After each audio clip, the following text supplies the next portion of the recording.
What is up, Affliction Esports? We are live today with Oasis Maelstrom versus Lee Sin to your heart. I am joined today by Coach O. Bubby, how are you feeling today? I'm feeling pretty pumped, man. This looks like a pretty good match to me. Both these teams are here on time. They're fired up. They're ready to go. And that's exactly what you want when you're going into week 4 of Affliction Esports. Oh, I am so excited for this.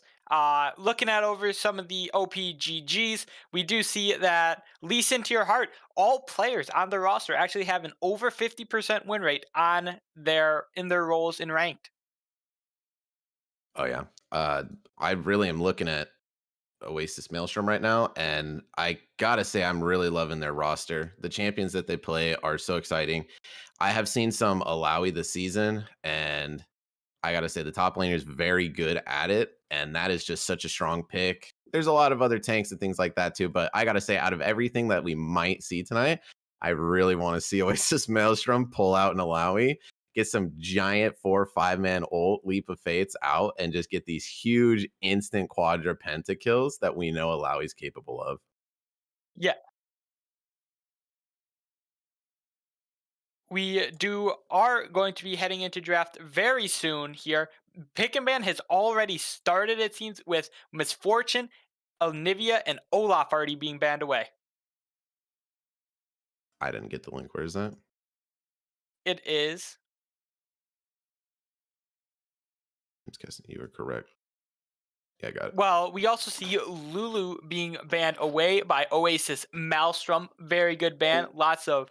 So far, we're seeing a lot of pretty meta bans so far. Yeah, Misfortune and Nivea is a very, very strong combo. If you can get that off with a Lilia or a Seraphine, you have so much AoE CC, so much lockdown, and it's just the ultimate team fighting comp. Banning those three out is basically staple right now. Blue team having first pick, if they're going to prioritize pick the Udyr like they just did, they should be banning out that Seraphine, but usually it's your job to force red team to ban it out so that you can first pick it. If Lisa into your heart are trying to get that Udyr who's just so strong, so dominant, so much early game pressure around the map, and just transitions to such a solid team fighting late game champion, then that definitely is the way to go. Yup, Oasis Maelstrom going to be picking up the Senna with Kaisa already being banned away, one of those top tier 80 carries at the moment. Yeah, I've been putting a lot of practice onto that one. They do main Kaisa, so it's a little bit interesting. They ban out their own 80 carries main. They've been having a lot of success with it, but if they're able to ban that out, play a little bit more of a team-oriented 80 carry, possibly flex it into the support role if they want. Fasting Senna did get a buff recently. It's not as good, but it's still possible. And then really kind of flex that Yup, but even that with the is Karma going. still actually being able to get flex because Karma is a top mid and support pick. So this roster right now from Oasis Maelstrom is extremely flexible. And is Lee Sin to your heart going to pick up the Jinx? And they will be locking in the Jinx, something we have not seen in quite a bit. Well, there's a reason we haven't seen it for quite a bit, but currently there's a reason we're going to start seeing it quite a lot. She got a massive buff over the last patch, and she's going to get another buff going into the next patch. So she is extremely dominant in team fights. They increased her range when she's in rocket stance by 25, does more damage, gets less attack speed reduction. So you get that Runaan's Hurricane. You're sitting there in team fights, blasting 3 rockets away at everybody. So much splash damage, the global ultimate. There's no reason really not to be playing Jinx over almost any other 80 carry in the game besides Misfortune if all you want to do is team fight. Yeah, I completely agree with you. Nami is going to be picked up by Lee Sin to combo with the Jinx, and Rek'Sai is going to finish off this first round of picks for Oasis Maelstrom. I personally really enjoy Rek'Sai. I know she kind of has a really bit of a hard time struggling in the meta. She's got a really good assassin build with the Prowler's Claw. If she wants to go tank, it's really hard to kind of flex that fit in. You can go Gore Drinker. It's not necessarily the best. A lot of Rek'Sai players usually just run the Halo Blades anyways, goes the Prowler's Claw, gets huge early game, and then just transitions into tank. but she's got really low base stats for being tanky. So that karma, that Senna is going to keep her alive if she does decide to go assassin build. And Jinx and Nami are going to have an extremely hard time dealing with that pick. Yup, you were talking about Alawi earlier before the pick and bans. Alawi is going to be banned away by Lee Sin to your heart, and Oasis Maelstrom bans away the Diana. Yeah, I don't know if they heard me calling that one out, if it's the caster's curse or not, saying like, you better not give that top laner that Alawi. The leap of faith is way too strong. That is a very solid ban to pull out. As both these teams have finished their pick 1 through 3s, they're just banning out the last thing they don't want to see. That's going to kind of cut their team comp in half. So with the Udyr, with the Jinx, with the Nami, we're expecting some solid collapse. Nami casts the tidal wave and everybody gets the movement speed through it. It's about 60, 90 movement speed. You get the huge airborne into slows. Udyr runs everybody down, autos to stun them all. Jinx locks them down in rockets, AoE. So they definitely don't want something like an Alawi that's able to get collapsed on and turn the fight. So that is honestly the best ban they could have had. Yep, Ziggs and Gnar also going to be banned away. Ziggs isn't as meta as Gnar. Gnar we do see a lot in pro play these days, and Cho'Gath is going to be picked up by Oasis Maelstrom. I love the Cho'Gath pick too. We got 2 Void champions mid lane. If they grab a Malzahar or something, then they'll be, Speaking of okay. Malzahar, Listen to your heart. The caster's curse. They're going to take that one away. Like, yeah, we don't want that.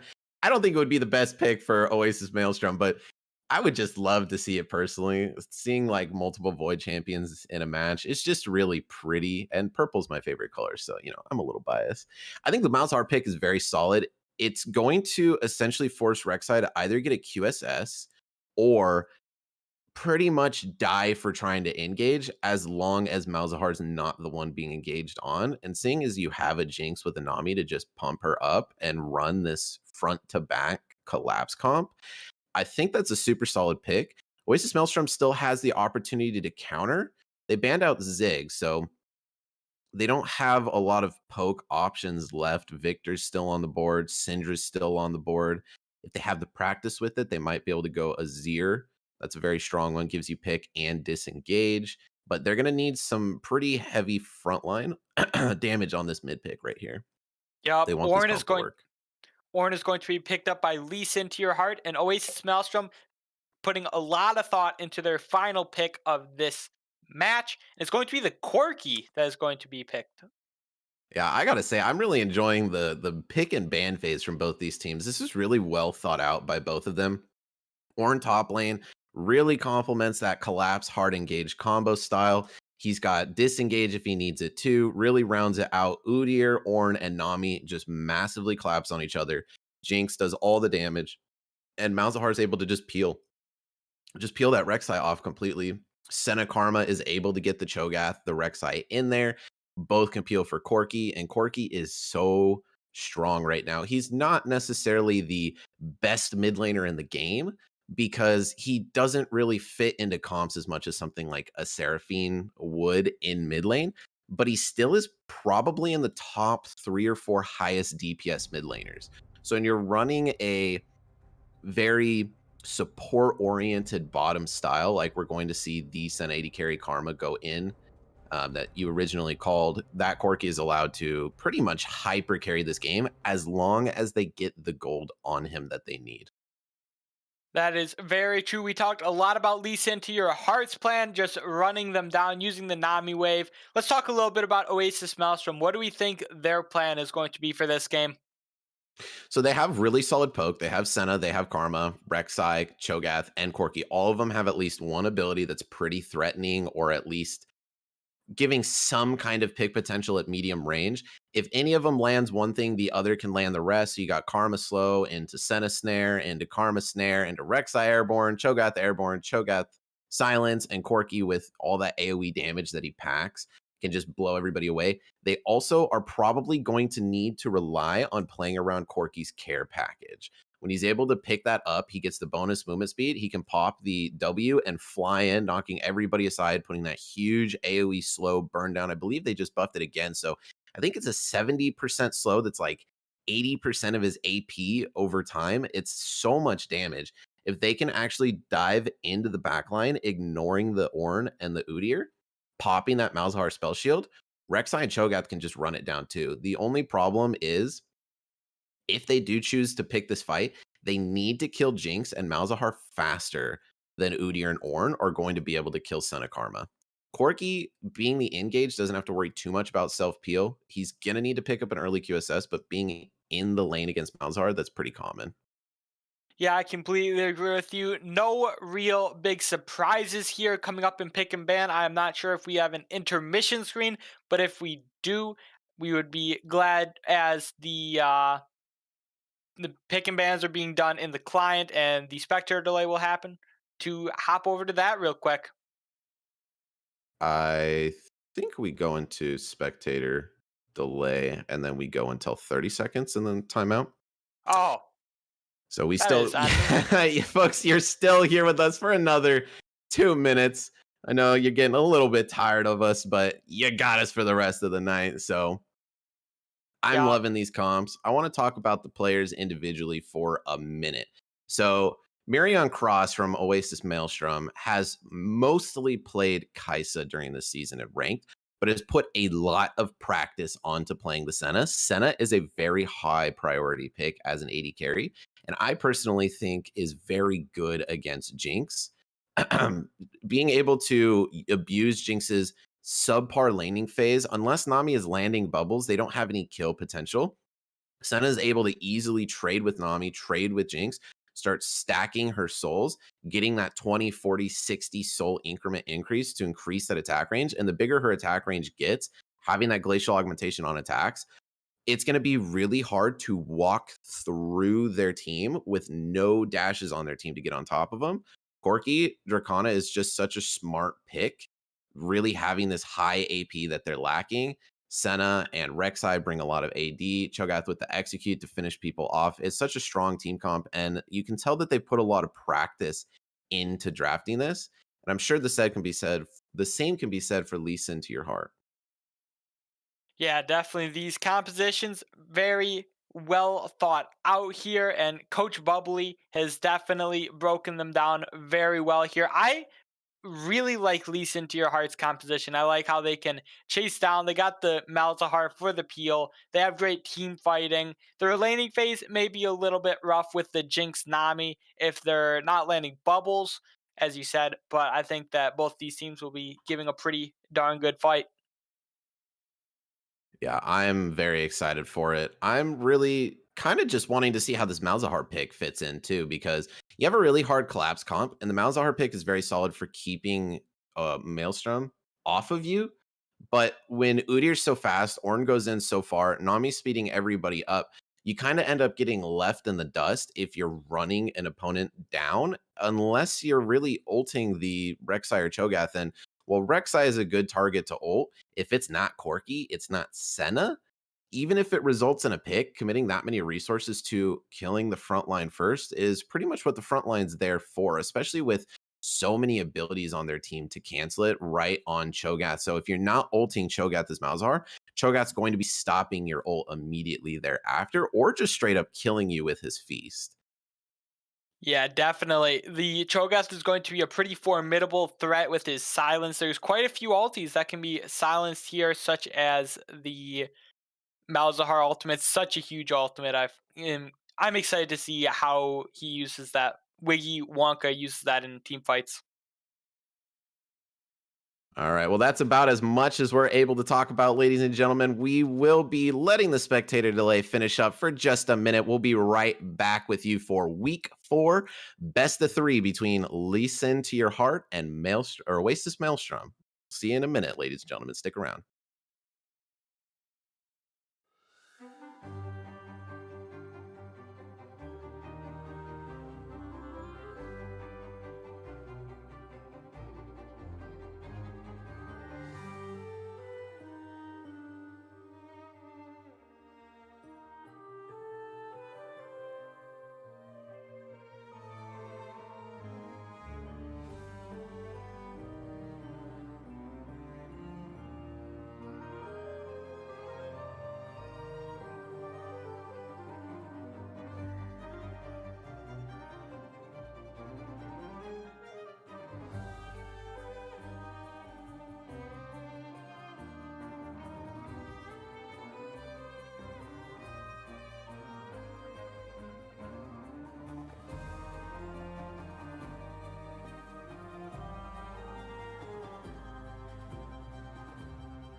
Welcome back, Affliction Esports. We are here with the week 4, and we got Lee Sin to your heart versus Oasis Maelstrom.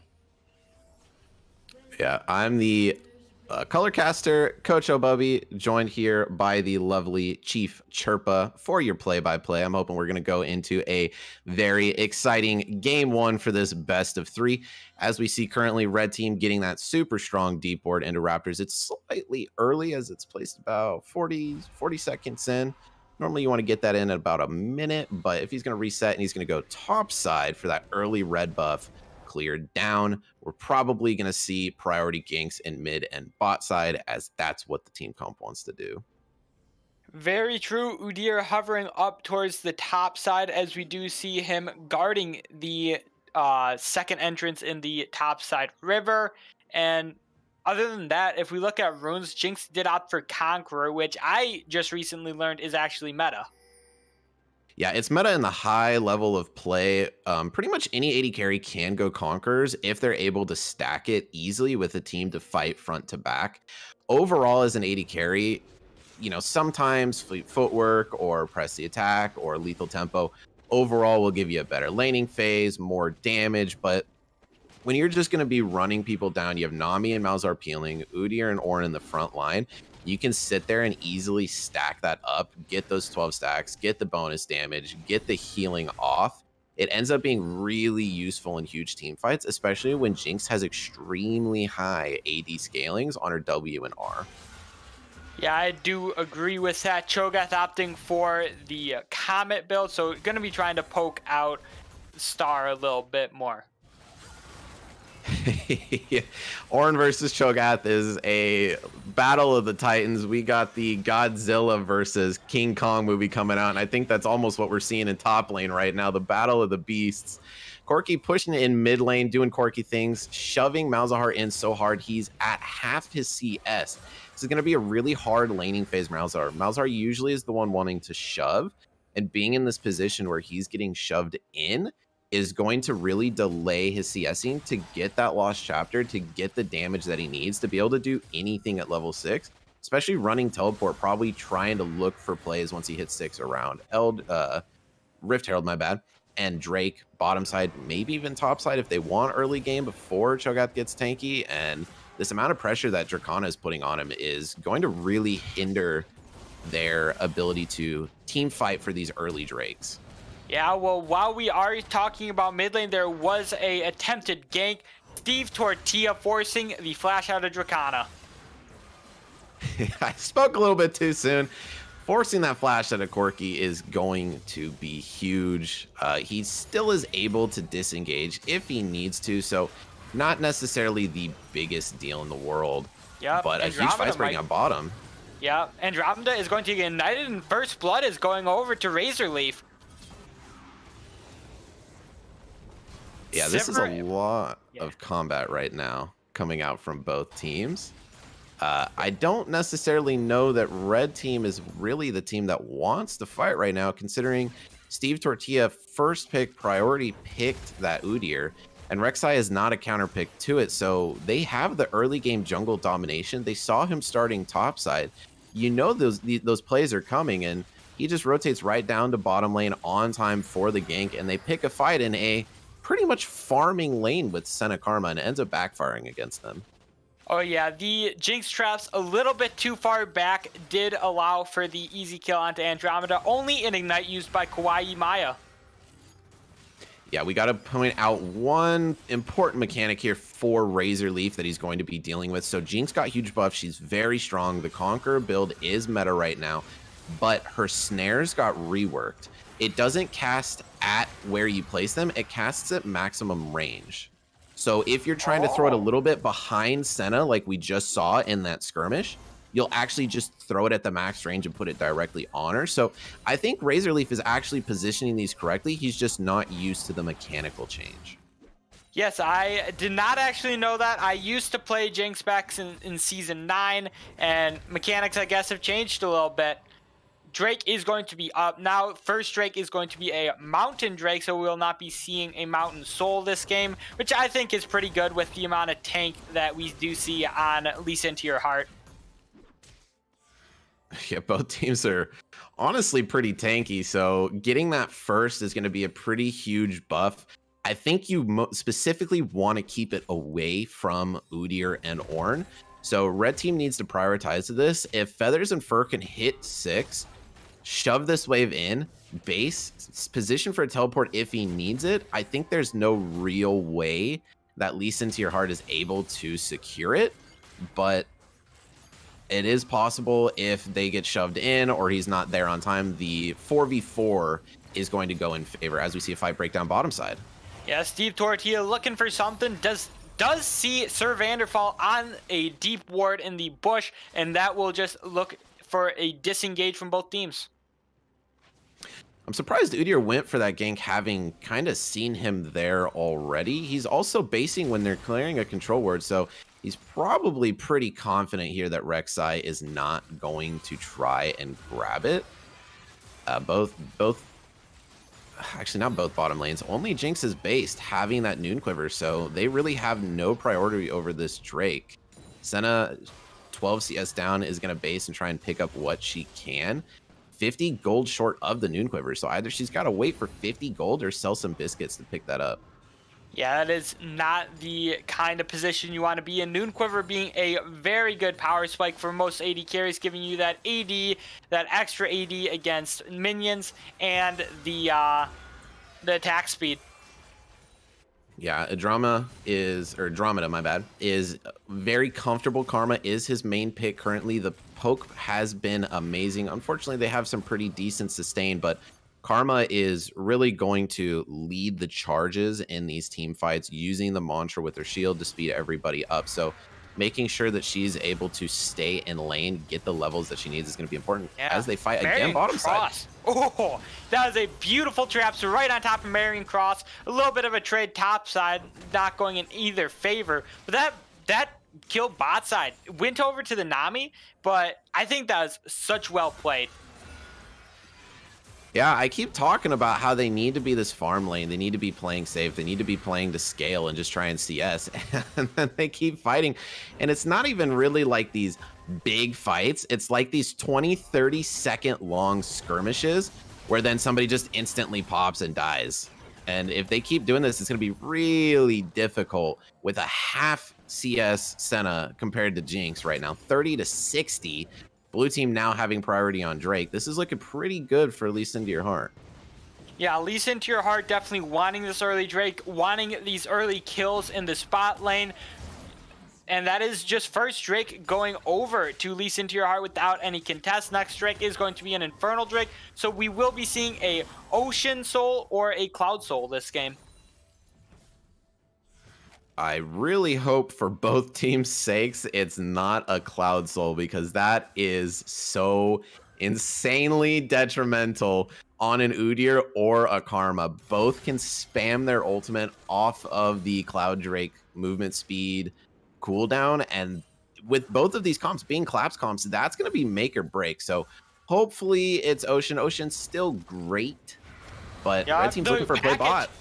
The package is going to be used with the ultimate coming in from Nami. Ultimate coming out from Marion Cross is going to end up with a kill. Andromeda missing the flash over the wall, and kill going over to Kawaii Maya. I would take that trade any day. When you get a kill on a Nami and you have to burn 2 sums for it, I think they should have just let the Karma die, not use the heal, not burn the flash, just let her go down. But Senna picking up the kill versus Nami picking up the kill on Karma is honestly worth it. It's a little bit aggressive. I don't think she needed to necessarily die, but Razor Leaf snares have been super strong. Kawhi has had some really good, well, one ult so far, but it was really good, and some very good bubbles. A nice roam by Corky, but unfortunately he positioned it just a little bit too close to them and bumped them towards turret instead of away. If he had pushed them into the Senna and Karma, make them walk through that burn from the care package, it would have been a lot easier, and I think they would have actually had the double kill. Yeah, I do believe it would have ended up with a double kill. Marion Cross is going to be a little bit level up. Sir Vanderfall coming in, looking for some knock up here. Goes in. TP coming in from the Malzahar is going to end up with a root onto Razor Leaf. Andromeda is going to hit by the W slow, and the huge Malzahar ultimate is going to end up with the kill going over the Razor Leaf. That is I hit level 6. I have my Nether Grass Malzahar. I'm going to teleport somewhere, press R, and we get a kill. Play style I was expecting from Wiggy Wonka. So that's exactly what he needs to do. He hasn't died in lane. He's now actually ahead of CS of the Corki, making a solid play. And that's exactly what he needs to do. But Rek'Sai's going in for a play bot side. Sir Vanderfall uses the ultimate onto Kawhi. Maya is taking a little bit of damage. Razor Leaf uses the heal a little bit out of range. It's going to get knocked airborne. Marion Cross and Sir Vanderfall dealing quite a bit of damage. Sir Vanderfall is going to trade his life for the kill onto Razor Leaf. Yeah, red team has to be careful around how they play this. They have the Cho'Gath Feast if they want to contest Rift Herald, but 2v3, I think they're just going to have to give it over. The objective priority going very strongly into Lee Sin to your heart's side right now. Oh, I completely agree with you. And especially with the misplayed gank down bot side, it is going to make it very detrimental to a Rek'Sai with Rift Herald already up. The missed smite, but Steve Tortilla is still getting it on. Feathers and Fur is going to get the feast onto Steve Tortilla and is just going to flash away. Oh my goodness. That was a little bit of a puncher situation right there. Steve Tortilla missed the smite by 70 HP, autoed it down to 20, and it was looking so close. But yeah, Malzahar able to secure that one, pick it up after the Udyr died to Corki. Corki running out of mana, jumping into the pit, had to flash out. I think flashed out a little bit too early because Feathers was able to pick up the kill on Udyr. It was actually looking pretty good if they fought that one out because Malzahar was down ult. He's not that strong early game until he gets Leandri's with his basic abilities, but better safe than sorry. At least getting a kill out of it, punishing the Udyr a little bit, and getting some stacks on Cho is going to be really nice for them. Yes, I do agree with you. Next Drake is going to be up in the next minute. Kraken Slayer already picked up by Jinx pre-15 minutes. Knock up onto Feathers and Fur, taking quite a bit of damage. The knock up does save him though. Without the ultimate on the Ornn, they're not really able to do anything, but they don't need to, and there's so much fighting going on bottom side. Yup, Jinx strats are going to be used just to keep Sir Vanderfall away from the precious jungler of Steve Tortilla. I really want this Rek'Sai to finish this Prowler's Claw as fast as possible. He's so aggressive. And the only reason half of these ganks haven't worked is because he's falling, you know, a few inches too short of being able to unburrow and get that airborne off. If he gets the Prowler's Claw, gets that extra dash, the bonus damage to get in. We saw how fast he deleted Kawhi when he ganked bot. Even the fully stacked Conquerors with ultimate, with heal, Jinx still got bursted down against a half HP Rek'Sai, picking up that 2-for-1 trade. If he finishes off this Prowler's Claw, he's going to have a lot of priority, and he's looking for the gank bot side, so this might be the moment to get those kills to get that gold. Yes, I completely agree with you. Reptile is going to be dropped mid, getting that gold in the pocket of Malzahar. Is going to be up about 10 CS. Steve Tortilla most likely not going to be able to find anything, as Wave will be pushing towards Oasis Maelstrom. But here comes Sir Vanderfall, not aware of the presence of Udyr. He's going to be taken out solo, gets knocked up, and Razor Leaf grabbing the kill. The Senna ultimate was used there. TP coming in from the Corki, roam from Malzahar. Malzahar does have an ultimate here. The knockup from Nami is going to be pretty large. Ulti coming in from Jinx and Kawhi Meyer stealing away the kill. TP coming in from both top laners. Boom, Star gets the knockup onto Cho, while Udyr is just punching Marion Cross to death, and the Nether Grasp used to finish off the team. Ace pre-15 minutes for Lee Sin to your heart. I do not know what to say about that one. Ladies and gentlemen, I think that's about as big of a fight as we're going to get this game, because yeah, that was something. Cho'Gath late to the response teleport against Ornn. You have Corki, who may have gotten there first, but jumped the gun, going in way too deep. Rek'Sai started the fight. Udyr counter jungled it. Corki comes down, says, I'll fight this. Goes in. Malzahar counters it. Cho'Gath teleports. Ornn counters it. Lee Sin to your heart was there at every turn in the driver's seat, buckled up and ready to go. They get the full-blown ace. They get the Infernal. It's going to be Ocean Soul that's spawning.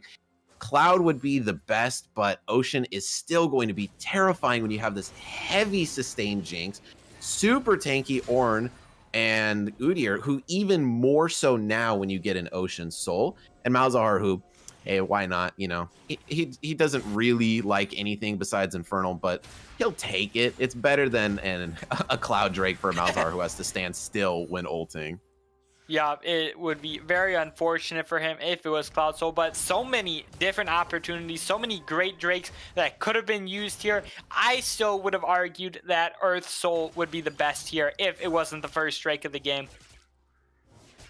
Yeah, it's hard. You always go into a match thinking, oh, with this comp, I'd love to have this one. And Riot, here's your please. Goes, you thought, never mind. It's going to be Ocean Soul this game. You go, no. You run a heavy poke comp and they give you Cloud. It's like, all right, whatever. I'll take it, Riot. Feathers is just trying so hard to fight in this top lane, and he's doing a good job at it. But when you're playing Ornn, you have refillables. You can just buy items when you're in lane. Just base and kind of come back, lose a little bit of CS. Not die once this whole game to the very dominant play style of Feathers and Fur. It's really hard to try and get priority anywhere when all your lanes are kind of losing right now. Yeah, there is no real winning lane. The closest one is Feathers and Fur in topside, and you can't exactly beat an Ornn in late game with his upgraded items. He might get a kill. Ooh. Okay, he gets man. the kill. Speaking of that, he's a bomb star getting a little bit cocky there. The feast just chomps him away. It's not Thanksgiving, but it's looking like it because that was a free stack for him. Yup, next Rift Herald going to be coming up soon. That might be an objective that they're willing to fight over for Oasis, Maelstrom, and Lease Into Your Heart. So far, Lease Into Your Heart has gotten every single objective so far. Yeah, they have the two-turret advantage, both Drakes, Rift. Let's see what Oasis tries to do. They're starting to group up. They have a really good team fight. They are 4,000 gold behind, 2 Drakes down, but it's not a huge deal when you have such a strong comp. If you can get your fight off correctly, you can get your picks, you know, zone the Malzahar out of getting a good ult and catch the Jinx out immediately. It's not a huge deal, especially Jinx being 4-2. If she falls early, they still have a very solid chance of winning these fights. Yep, we are looking at a possible 4v5 here as Cho'Gath is still pushing up topside. Ornhorn is going to be called, gets the knockup onto Marion Cross. Sir Vanderfall forced to burrow over the wall. Malzahar matching the Cho'Gath topside. Super smart play by Ezo. He called the Forge God away from mid lane so that they didn't see it coming. But you still hear the trumpets blare, so they know it was being cast. They kind of all backed up. When your team's not really ready to follow up, that's such a long cooldown. That's such an important ultimate to be down that when you're trying to look for Rift is going to be a pretty big deal. Red team resets, but I don't think blue team's aware because they're not rushing out the Rift. Yeah, they are not quite aware. Items are coming up on most members of both teams, with Corki opting for the Manamune. Prowler's Claw finally coming out on Rek'Sai. Cho'Gath having this Frostfire Gauntlet for quite a bit of time. And finally, the Senna being able to pick up her first item. I know. I was just looking at her inventory thinking, oh no, please don't try and contest this next Drake or Rift Herald without a finished mythic against this Jinx. Like, please, no. She is able to pick up the Kraken, get the Berserker Greaves, and a Rage Knife, which is pretty nice. She gets a lot of bonus damage on hit that also applies to her Q. The attack speed's beneficial. The more she attacks, the lower her cooldown on Q gets, so pretty strong buy from her. When she is able to finish this Rage Blade, it's going to be even bigger. But at the same time, Jinx will be finishing her Rune-ins, which is probably her biggest power spike this game.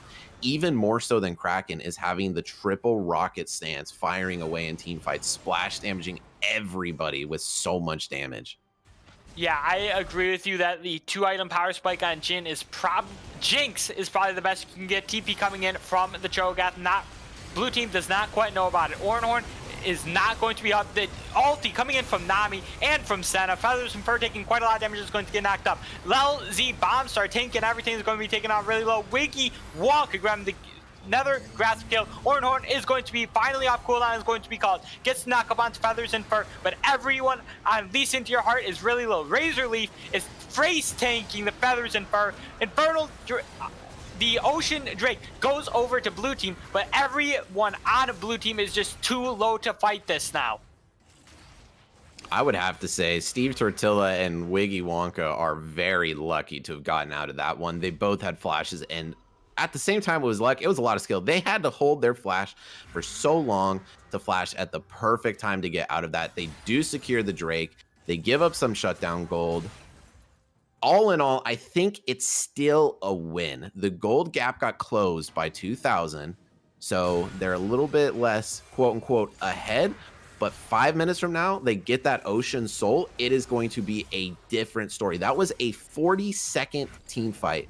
Now imagine the entire time you're fighting, you're healing 5 to 10% of your HP and mana back every second just for doing damage in these fights. That's an entirely different story. That's not a 10% HP Malzahar, a 5% HP Udyr flashing away. They're still at 30, 40%, turning the fight around. Jinx wouldn't have probably died there. Nami would have been able to sustain up. So Red Team has to do something because they cannot afford to give up this next Drake. Oh, they definitely cannot afford to give up this next Drake. And what Listen to Your Heart is able to do is if they really don't want to get this Drake, if they want to give it over, they can just go for a push for Baron and get a few more of these towers down. Yeah, even if they look at Baron as a little bit risky, which is the right call, if they want to play a little bit safe, they can even just shove turrets in. They have double teleport. Ornn just shoves in bottom side, and then everybody rotates top or vice versa. Just try and do a 1-4 split, maybe 1-3-1 if Malzahar is feeling it, but he's pretty immobile, so it's really hard to have him truly split. They can just use their pressure across the map and maybe even give up a Drake to just shove these turrets in, because the second they get an inhib, the map is so open for them. With Red Team having 0 turrets, it puts their back against the wall. Yeah, I completely agree with you. The side of Oasis Maelstrom needs a little bit of space to work with, need to get these cheeky angles that Rek'Sai can come out of. And here comes Steve Tortilla popping. The Turbo Chem tank is going to get a little bit of a slow, but not going to get anything else out of it. It's unfortunate. You try and smite to secure the chicken. Has like 50 HP left, and you end up just leashing it for Steve. At least he gets out with his life, so you can't complain too much. But when you're down 25 CS on Rek'Sai, you're not a tank quite just yet. They have so much peel for you. You need to start getting money in your pocket. You need to start getting your tank items so that you can help in these team fights a lot more. Yeah, Ornn not finishing up his first item quite yet, but is going to be finishing it up pretty soon. Most likely going for that Sunfire Aegis. Did opt to go for a Negatron Cloak before the full item, just against the Cho'Gath in lane. Yeah, he died after that last feast that killed him and was like, I don't really want to die to Cho'Gath anymore. Well, buddy, it's not health. Cho'Gath's ultimate's true damage, so the tank resistance isn't too high. Maybe he's afraid of the Corki that sniped him out in that last fight, so it's not a bad idea. He is able to finish up the Sunfire Aegis, so he's still going to have that item for the next fight, but we're nearing the next Drake. Nobody's going for any kind of plays outside of these, and even though they've been losing the team fights, Listen to Your Heart has been securing the Drake every time. So if they can keep making these small sacrifices, overall, it's going to give them a huge advantage in objective pressure. Yeah, and one thing that was not in the fight that is going to be in the fight this time is a Jinx at 2 items. That is something you really need to look out for. That is going to be a lot of damage that is going to be available for the side of Listen to Your Heart. Yeah, everybody's trying to hit their 2 items right now. Malzahar's beautiful 180 CS, 3 kills, 0 deaths, has netted him his burn build, the Demonic Embrace with Liandry's. Any damage he hits, even a little summoned minion ling running at you and poking you for 1 damage, immediately makes you burn for 20% of your maximum HP. He's going to be probably building towards Azonias and Rylai's in the next couple minutes. Porky getting the Divine Sunderer, man, is that a power spike for him. And Senna finishing Rage Blade. Oh my goodness. All of these champions are finishing such huge builds. Cho'Gath with the Gargoyle Stoneplate. This next fight is going to be the make or break for both these teams. Yes, I completely agree with you. Make or break time. It is time for the Drake to be spawning in 15 seconds. The Steve Tortilla is going and gets the stun onto the Karma, forces the flash. The Horn calls, Feathers and Fur just taking up everything, but Steve Tortilla grabbing the kill onto the Corki. That's a lot of damage missing. Ultimate coming out from the Malzahar. Feathers and Fur still facing and everything. Steve Tortilla being taken down super low. Feathers and Fur also being taken down really low. Jinx is just shooting rockets everywhere, and all the while, Malzahar gets the shutdown onto the Cho'Gath, gets the double kill. Here comes Sir Vanderfall, gets the kill, the double kill onto Jinx. Gives it over to the Senna. Wiggy Wonka forced to flash out of there. But that's the second time he's flashed out with 1 HP. He picks up the kill anyways with the burn damage. Sylvander making a huge mistake here. He tried to go for the Drake while the Jinx was still alive, and they didn't coordinate if they wanted to keep chasing or burn the Drake. It nets a 4-for-4 trade, and nobody's able to get the Drake, so we're going right back into another 5v5 here. Jinx gonna be a little bit late, Senna gonna be very late. All these ultimates are down this time. This is going to be very interesting. I think blue team has the advantage here to rush it out as long as Nami doesn't get picked. Yeah, Nami does have a tidal wave to use. Here comes Feathers and Fur, gets knocked up by the ultimate, but nothing else is going to come out of it. Just a little bit of poke. Kawaii Maya being taken down to about half HP. Oh my goodness. This is such an awkward position to be in. They have to team fight this, and they waited too long. Senna has come back, so we are going to see an exact repeat of this last fight once again. Yeah, let's see if it turns out any different. Andromeda is going to be in a little bit of an awkward spot. Ornhorn is going to call. Knocks up the Cho'Gath, is going to get brittled. Gargoyle Stone Plane is going to be used, but Cho'Gath, the Rek'Sai, is going to get ulted by the Malzahar. Jinx grabbing the double kill. The Rockets are doing so much damage right now. Cho'Gath is going to get knocked up, taking so much damage. Wiggy Wonka grabbing the kill onto the Cho'Gath. Feathers and Fur not here to face tank. And the triple kill going over to Razor Leaf. He eats the Q like it's breakfast, but does not even care, as that is going to be Ocean Soul going over to the side of Lease Into Your Heart.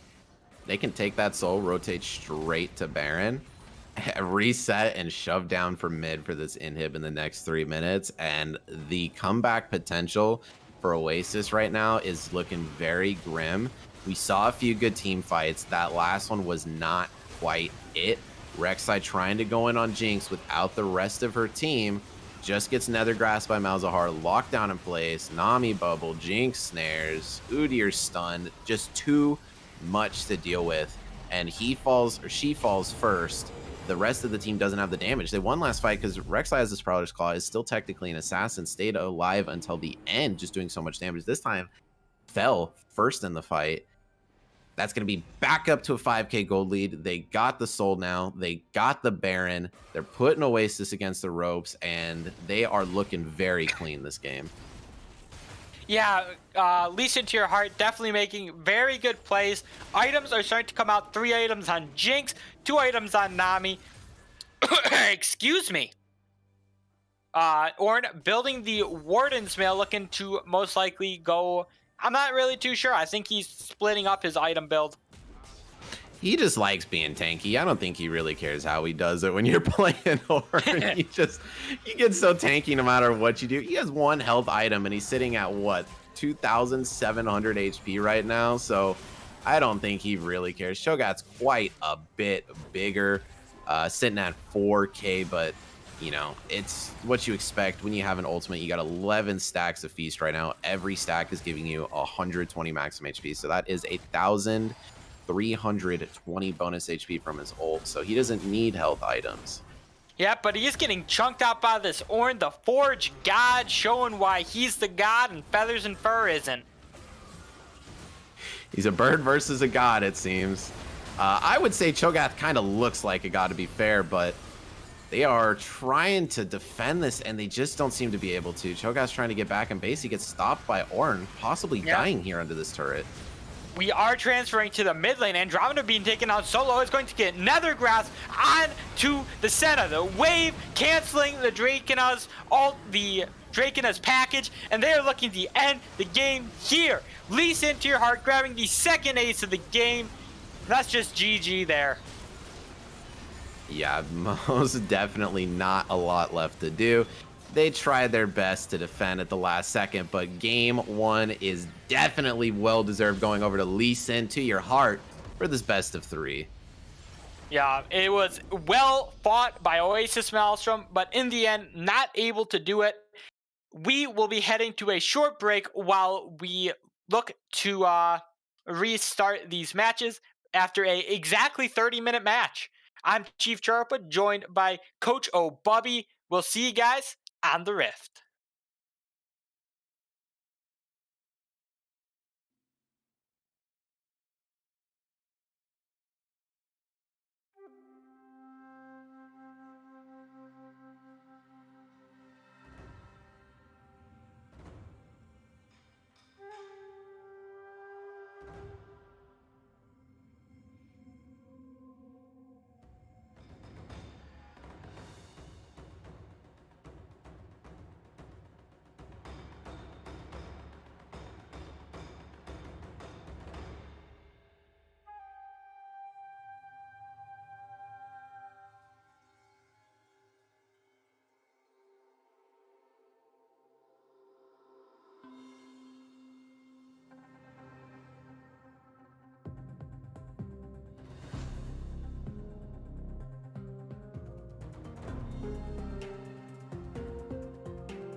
Welcome back, Affliction Esports. We are heading into the pick and ban of game number 2 for Lee Sin to Your Heart versus Oasis Maelstrom. We just saw an absolute beautiful game a few minutes ago. Absolutely crazy kinds of plays that were being made by both Oasis and Lee Sin.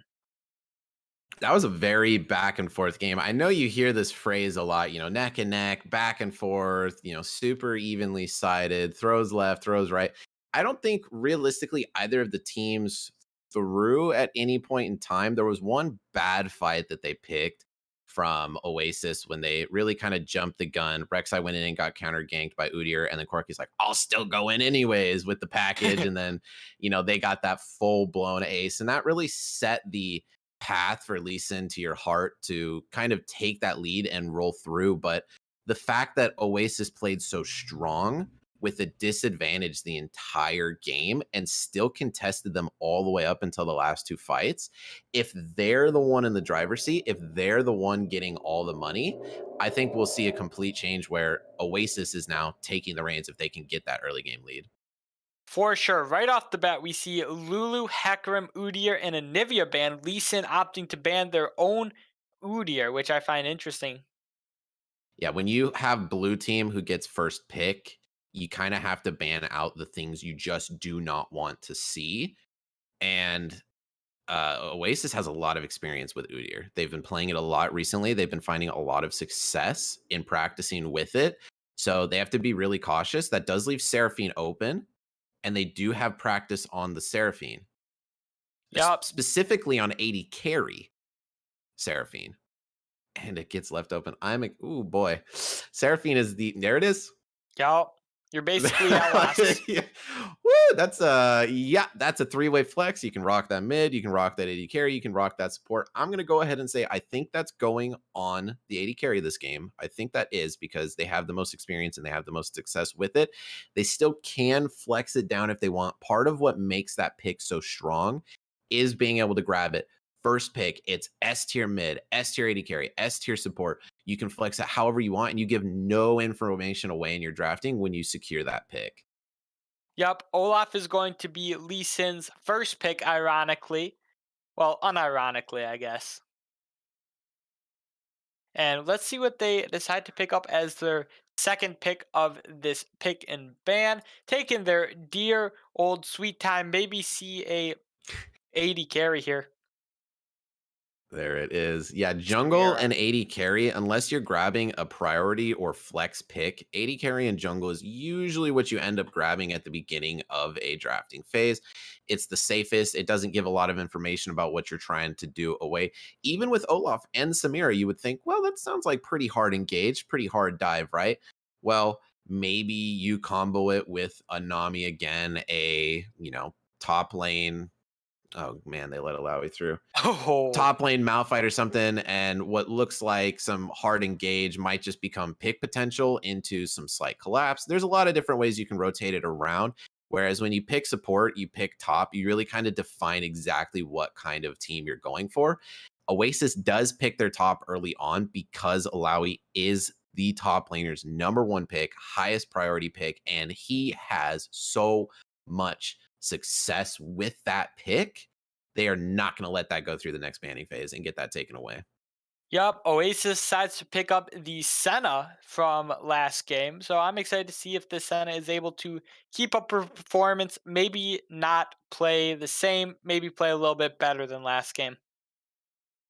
Yeah, as long as they don't try and fight early game into the Samira, although Senna is a lot better into Samira than she is into Jinx. Not necessarily a bad matchup for her, but in the laning phase, Senna's going to have a lot easier time with Samira. Samira's Blade Whirl blocks projectiles, but Senna's auto attacks aren't blocked by projectile canceling abilities like also Wind Wall, Samira Blade Whirl. So she can just snipe her through with her Q, with her auto attacks. It will block the ult, not the shielding part, but the damage. So a little bit of counterplay there, but they're just squeezing out Samira a few last times before she gets kind of nerfed into the ground next patch. Yup, Nara is going to be the last pickup for Lee Sin of the first round of picks. And right off the bat, Lee Sin decides we do not want to see this Kha'Zix. Kha'Zix, one of those very strong junglers, can isolate targets that are out of position. Yeah, we see the top side with the Olaf, with the Samira. We get the idea. They're going to be going for collapse. They're going to be going for all in. They're going to be going for basically run you down and kill you. So we know mid lane and support are going to have to complement that, but Oasis still hasn't given away exactly who's going where. It could be Seraphine AD carry, Senna support, Seraphine mid, Senna support. There's Yeah, three combinations. So it's still really hard to know exactly what the ban. They just say, hey, we're not going to give you Kha'Zix. You're really good at it. Uh, they're taking their time to think about this one, really trying to figure out what's going to make their comp work that they're afraid of, and they go with Graves. interesting. Yeah, it's a good pick because Oasis is running a really solid sustain comp. You have Senna and Seraphine who have both pick potential, some decent burst, but a lot of kind of sustained, strong, ranged fighting. Alawi, same way. She can get down to 20% HP, Gore Drinker back up to full, ult, Tentacle Slam back up to full 3 times. Grievous Wounds is going to be absolutely necessary this game to deal with them. But Graves would kind of take away any kind of, I don't really know how to word this. I guess strong team fighting presence. Even if he really complements the team, if you really don't have any other way to engage a fight besides the encore from Seraphine, no matter how good your team comp is at dealing with fighting, if they only can rely on getting collapsed on to fight, then they can just stand there and watch objectives get taken, saying, hey, try and fight me and we can win it. And Lee Sin can just say, we don't want to fight you. We're just going to take Drake and leave, like they did last game, playing the same way. And Oasis is going to fall apart. So we need to pick something that's like an Amumu, a Hecarim, but they banned that out themselves. So Volibear Jungle is going to get picked up, but that's still not really the engage that we need. I want to Yeah, see a Leona. I want to see the Leo. Seraphine go mid, and I want to see a Leona support right now. That's the number one thing I want to make this team comp work. Yeah, I think that would work out pretty well. Lee Sin for your heart, or to your heart, or Lee Sin to your heart. It picks up the Nami, while Oasis Maelstrom picks up the Sona. They have the two musicians on their team. Yeah, it's a good combo. Encore charms everybody, pulls them in. Crescendo stuns everybody, locks them down. Alawi, Senna, Volibear just kind of collapses on everybody. But now your only team fighting potential is a flash crescendo from Sona or Seraphine's Encore. And Olaf can ignore it. Gnar can jump it. Seraphine can Blade World it. Nami can sit so far back and just ult when she sees it coming. And yeah, Syndra is going to have a little bit of a hard time, but if you step up too close to even try and get those ultimates off, she lands a stun on you. She just kills you right then and there. I think Oasis is going to have a hard time picking their comps, but at the same time, picking their fights with this comp. But at the same time, every time I say that, I end up having to eat my shoe. So we'll see if they can make this comp work. If this is a comfortable comp for them, they've practiced this, they know how to run it. Lee Sin tries to, kind of all in with their comp. Maybe they play into Oasis's hand this game, and Oasis can take the driver's seat. Yeah, Oasis definitely going to be having to play pretty safe with three of their team members are going to be just supports at the moment. Yeah, Senna with Kraken Slayer Rageblade. We saw it last game, did not shine compared to the Conqueror Jinx with her buffs, but still did a lot of damage, provided a lot of peel. The Glacial was some nice slowing, some lockdowns, got them a double kill bot side once just by keeping everybody slowed for Rek'Sai to follow up. But it kind of fell short. This time it's going to be a Samira versus that high priority pick, Conqueror Jinx. So I think Senna's going to have a little bit better of a time in the bottom lane. Both of these teams like fighting front to back, and they both have another front to back team fighting comp. Oasis didn't play it any worse than Lee Sin did. They just kind of lost the gold lead that they needed. So if they can flip that around this game and get that advantage, that's going to be all that they need to take this to game 3.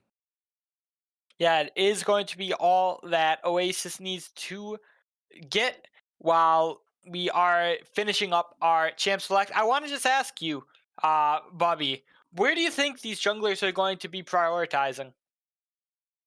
If I had to take a guess, seeing how the Nami was played, landing all those bubbles, another immobile bottom lane with Senna and Sona, I think Olaf is going to start red camp. which is even better this time because last time he had to start blue with Udyr.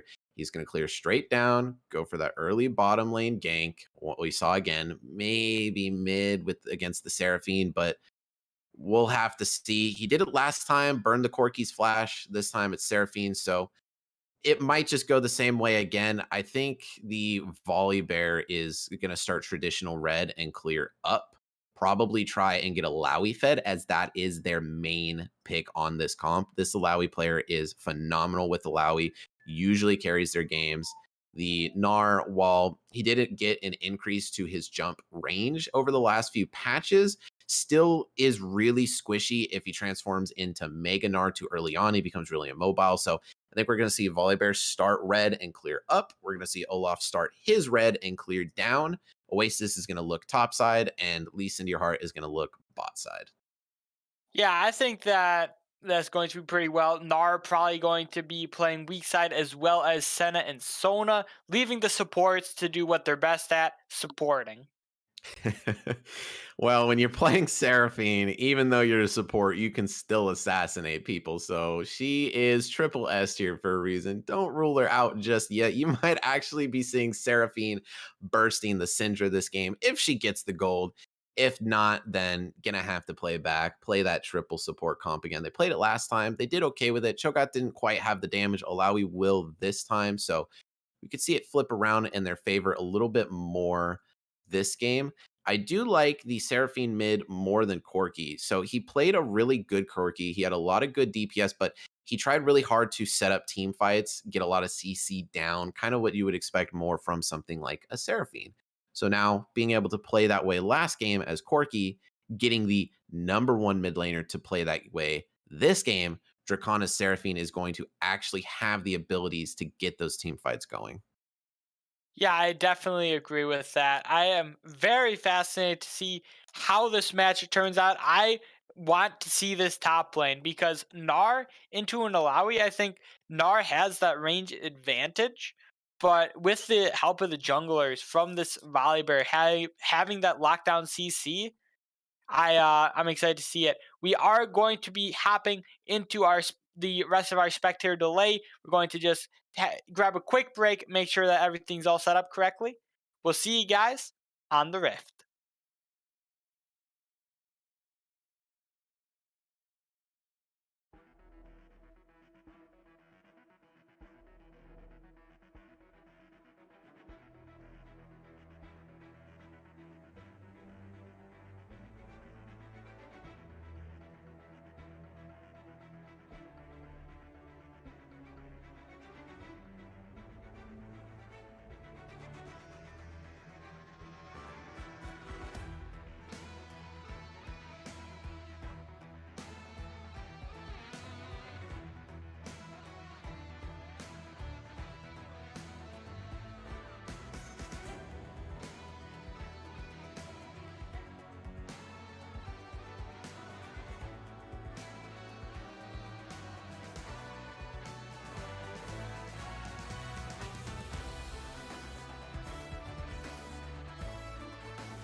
Welcome back to the Rift Affliction Esports. We are here with Oasis Maelstrom versus Lee Sin to your heart.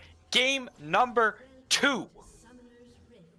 Yeah, game number 2, hopefully soon to be game number 3. They got some very strong priority picks. We get Marion Cross on the Senna once again. Played it pretty well last game. Tried to fight a little bit too much in the early game, but now maybe they play with the Sona, just sustain the lane out with the double heal and let the top and mid side of the map gain the early game dominance. And Dracona got that Seraphine pick. It's such a big deal. Lee Sin to your heart is still going to be on a big momentum boost from last game, though. So they might be able to carry that straight through, but we'll see how they have to play this one out. Both teams are ready to go with the natural 5-point perspective watch, both placing a ward at that blue buff for red side. Really defensive play here. The Samira watching it and them scouting out. If you put a deep ward down into the enemy jungle, it usually means that's not the side you're going to immediately engage on. That means you're trying to see if they start that side. So I really highly doubt Volibear is going to actually try and clear over there. Yeah, Volibear I don't think has the best invade potential. Might be able to get caught out. Olaf is opting to start on his Raptors first. And already Seraphine just poking out Wiggy Wonka. Yeah, with Olaf's Undertow, with the Q spam, pretty much burning now too, instead of the old jungle items, it's super easy for him to just blow up Raptor super fast, to do a 3-point clear, and then try and invade the enemy's blue, or just go straight for a gank top, take Scuttle, reset, full side clear bot, and just try and double Scuttle your opponent. Olaf's level 2 and 3 gank is there with the perma slows, but especially in mid lane, the lane's just too short for it to work unless you're counter ganking. Yeah, for sure. For sure. We will see the first Drake of the game is going to be a Mountain Drake. And while we wait for that, it's just going to be a lot of farming, I feel like, in this game. I'm expecting a very slow start to this. I do know Olaf did start the red. Volibear did start the red, so they are doing the clears that I was expecting. Olaf had a very odd clear path here. Sets him back a little bit of time from Steve Tortilla, going all the way up to Golems, walking down. So he's not going to try and double Scuttle on this one.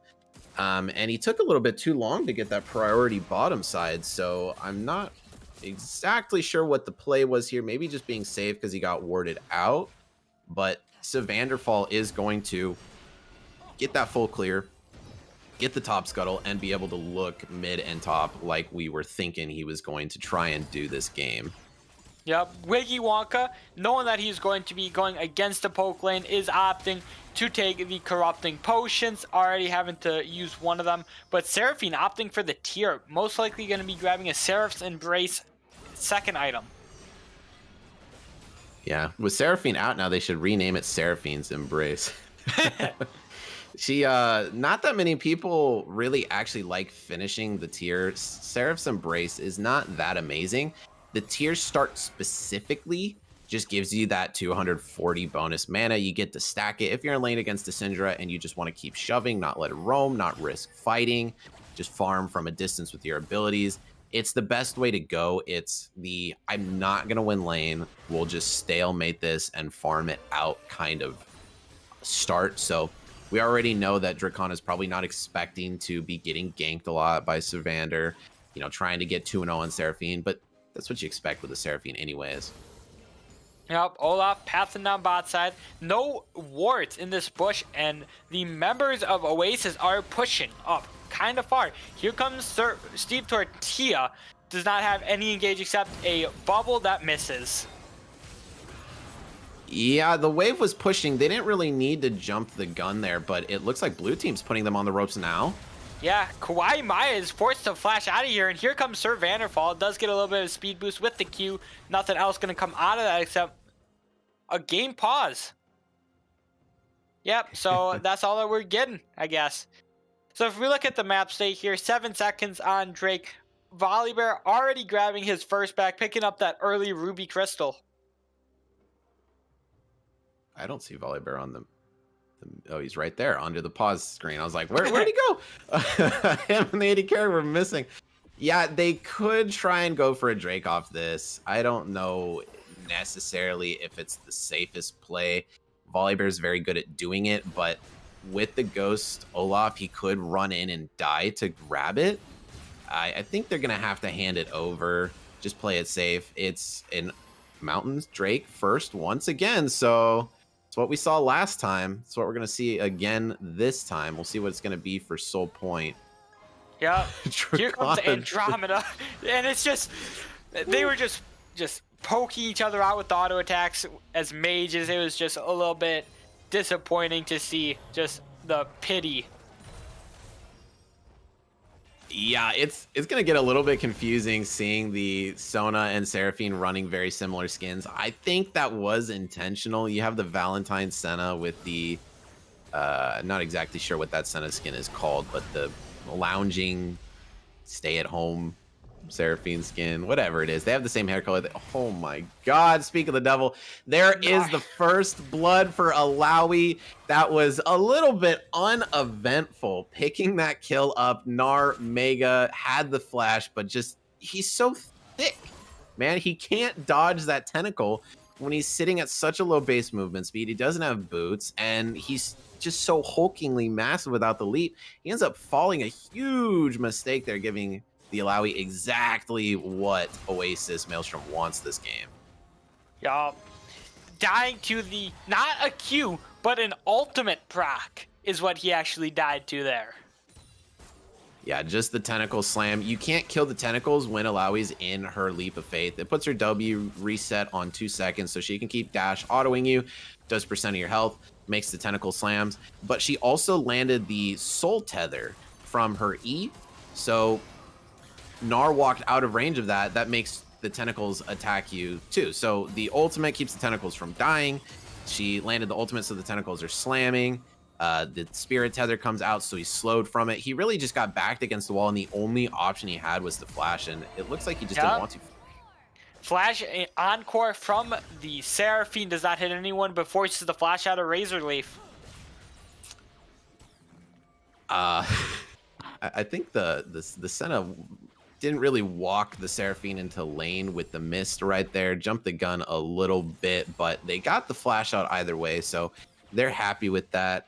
That is the full-blown roam bottom side from Jacana. He doesn't have flash this game, so he's just going to have to walk all the way back to mid. Gets there in time, but it's a little bit of a shame to spend that much time, burn the flash, burn the ultimate, and just come out one flash for flash trade. I think if the Samira was a little bit more confident, she could have just Blade World the ability. I don't know if the Samira knows she can do that, but Fight breaks out. Ooh, the ulti coming up from Sir Vanderfall does get the stun onto Kawaii. Maya is going to end up with the kill going over to Volibear. But here comes Olaf. Olaf's looking for the counter gank, does go unstoppable. Scatter the Weak is going to be landing onto the Andromeda, but it's not going to be enough. Wiggy Wonk grabbing the kill, Razor Leaf getting out of there on 1 HP. Ulti missing just slightly from the Senna. Ulti also being used by Feathers and Fur.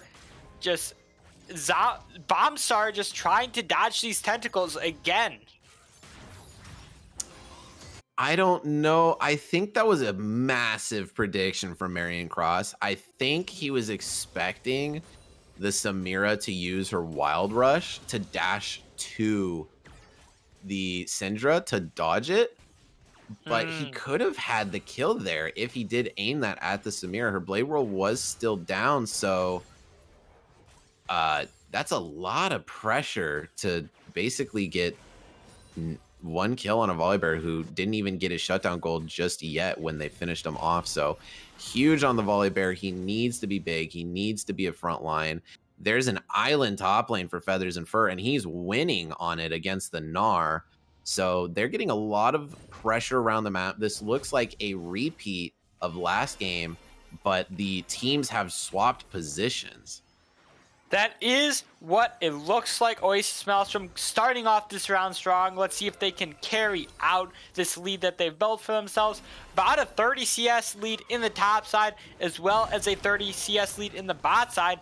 And it looks like Lisa Into Your Heart is starting up Rift Herald. This is a little bit risky by Sir Vanderfall. Yeah, Sir Vanderfall is going to be caught out in the 2v3, but the charm coming in from Drake and is going to be grabbing the kill at Steve Tortilla. The Spirit Tether, I think, was just barely broken by the Gnar. That Encore was pretty large. Ulti coming in from Wiggy Wonka. Not going to get anything as the barrier is used by Drakena. Yeah, without any orbs on the ground there, it kind of just sounded like she got hit by a couple ping pong balls through the barrier. I think it ended up doing a total of like 50 damage. I was thinking, oh no, what's Drakena doing stepping back in? But yeah, that was not the damage you were expecting to come out of a Syndra, especially one that already has the Lost Chapter, has a kill. So I gotta say, they may have a little bit of an abstract team comp. I wouldn't say necessarily a bad team comp, but an abstract team comp this game, and they seem to be making it work. So when you're playing and oh my gosh, fight breaks up top and Bomb Star is going to get ulted again by the Alawi, breaks the Spirit Tether. That is just a feels bad man moment. Forced to back away, does not have a TP to even use to get back to lane. I'm having a little bit of a hard time knowing exactly when these fights are breaking out, because Feathers and Fur versus Ezo Bombstar are both just sitting here poking each other for 4 minutes every time they base, and then there's a kill. And it's like, where is this coming from? Yup. Here comes Olaf and Sir Vanderfall. The triple root from Senna. The slam dunk coming in from Sir Vanderfall. The crescendo also being used by Andromeda. Ends up with the kill onto Steve Tortilla. Here comes Drakena looking for maybe another play. It's a 4v2 down bot side. Yeah. That's going to be huge for them. The Sir Vanderfall is playing really well this game of Volibear. He's getting some really good engages. He's being that front line. And Lisa Into Your Heart is kind of playing into it. When you have a giant bear just jumping into your team, you can just kind of wait a minute for it to pass and just be like, okay, let him jump in, just back up. You have Ragnarok with Ghost. You have flashes on all your champions. You have Nami, Tidal Wave. You know, you have a lot of things you can do to pull these fights off, but they keep running into the fights and losing for that. They're going to need to change their playstyle if they want to have a chance, but Feathers and Fur is so dominant top lane right now. Ezo Boomstar is put in a dangerous position if he decides to stay as they pick for fight bottom side. Yeah, Kawaii Maya is just going to get caught out with her pants down, not in a good position, without any vision down there in the bot side river. This is such a, I would say, perfect reverse of last game. Andromeda was the one getting caught out on Karma left and right. Kawaii Maya was getting all the CC, landing all the picks, and it has come full circle, flipped around, and now Oasis is getting all the Drakes. They have the kills, they're getting the turrets, they're getting the platings, they're winning all the lanes, and mid might be able to get a kill here. Yeah, no, the ulti coming in from Drakena ends up with a ult from Wiggy Wonka, not Willy Wonka. And the Rift Herald was dropped bot side, and Bobby, you'll never guess what Drake is going to be. It is going to be another Ocean Soul this game. I honestly expected it. There is some, I swear there's a system that Riot puts in where there's a consistent soul point per day or per lobby or something. So I do customs every Friday, and I'll have 5-6 customs in a row. 4 or 5 of those custom matches will have the exact same Drake spawn order. We didn't get Infernal this time, we got Cloud, but still, Mountain, something, and then Ocean twice in a row. Coincidence? I think not. Riot's onto something here. They say today is an Ocean Soul kind of day. They pick their flavors. I swear, you can hold me to it. I will ask John Riot, CEO of Riot Games, about it next time I talk with him. I hope you do. I'm very curious if I'm right on that one. If we do get to go to game 3 with how strong Oasis is playing right now. If they can finish through, keep the strength up, and run this game down with this lead they've gotten for them of 4K at 14 minutes, we might be able to test my theory going into game 3, but it's going to be a little bit of a long fought battle right now, as Volibear's the tank of the team and being the one with all the gold in his pockets. We'll have to see when the fights break out with Alawi, how that's going to transition. Yep, Alawi has been landing these spirit tethers very well, landing pretty much every single one of them. Boomstar, Bombstar, going back into Mega Form, is going to be behind on items, not going to quite have his full completed mythic item compared to almost every member of Oasis Maelstrom at the moment. Yeah, I gotta take a minute here to highlight something that I just now noticed, and I would say has put me in a little bit of shock. It is 15 and a half minutes in the game. Gnar has 100 CS. That sounds pretty good for being in a losing lane. There's 160 CS on Alawi. She is currently at 10.5 CS per minute. Wow. And that's not even stealing camps. That's not teleporting into other lanes, but fight breaks out bottom side. Yep, Sir Vanderfall is going to force the flash out of Kawaii Maya and the ultimate from her. Turret goes down top side. Feathers and Fur taking a little bit of damage, but it is going to be a level up. Does have an ultimate to use here if she really wants to. Clearing out these minions super effectively with so much damage. I would not try and fight that Gnar. I'll just put that on the record, but it looks like Sir Vanderfall with the level 2 higher advantage on Olaf is going to try and counter jungle him here, but fight breaks out bot. Yeah, Razor Leaf trying to use the ultimate, but is going to get sent dancing. Steve Tortilla is going to get flashed upon. Does get the heal from Kawaii. The ignite coming out onto Sir Vanderfall, but here comes Drake and gets a little bit of the speed boost. The encore and the slam dunk from Sir Vanderfall is going to end up with 2 kills going over to Seraphine, making her 3-0 this game. You could, oh no, Syndra. Oh no. Syndra, not a good spot to be in. PTA gets procced. It's just so much damage. It's another kill going over to Volibear, making him 4-1 this game. Yeah, I gotta say, Wiggy Wonka is not playing poorly. He's getting a lot of his balls out before he presses R, but I mean, I swear he's smacking everybody with ping pong balls. Maybe using that new rose skin, he's actually hitting people with roses, because it just seems like Syndra is normally such a titan, so terrifying. And this game, the ultimate is doing nothing. Seraphine Barrier, Seraphine Shield, just Volibear things in general. I mean, nobody is taking damage from these, and that's the quote-unquote pick potential we were saying we needed them to have, was the Syndra stun, Syndra ult, combo with Nami Bubble, you know, Gnar and Olaf with a little bit of poke, just to pick somebody off, get the kill, and be able to get a numbers advantage. And if you have no damage, no capability of doing that, then maybe the team fight doesn't work without Seraphine's encore, but she's been able to get it off successfully every time so far. And getting this much of a gold lead, your team comp isn't exactly super crucial if you can go to Drake first and say, hey, we can't really team fight you, but if you team fight us, we kill you. And they just have to give it up. Oh yeah, for sure. 3 Drakes already going over to the side of Oasis. Maelstrom, Steve Tortilla behind 2 levels on Sir Vanderfall at the moment. Yeah, I like how Olaf, level 9 at the time, walks up top, has a good gank against Feathers, looks at it and goes, I think I'm good. I'm just going to go back to farming. I mean, to me right now...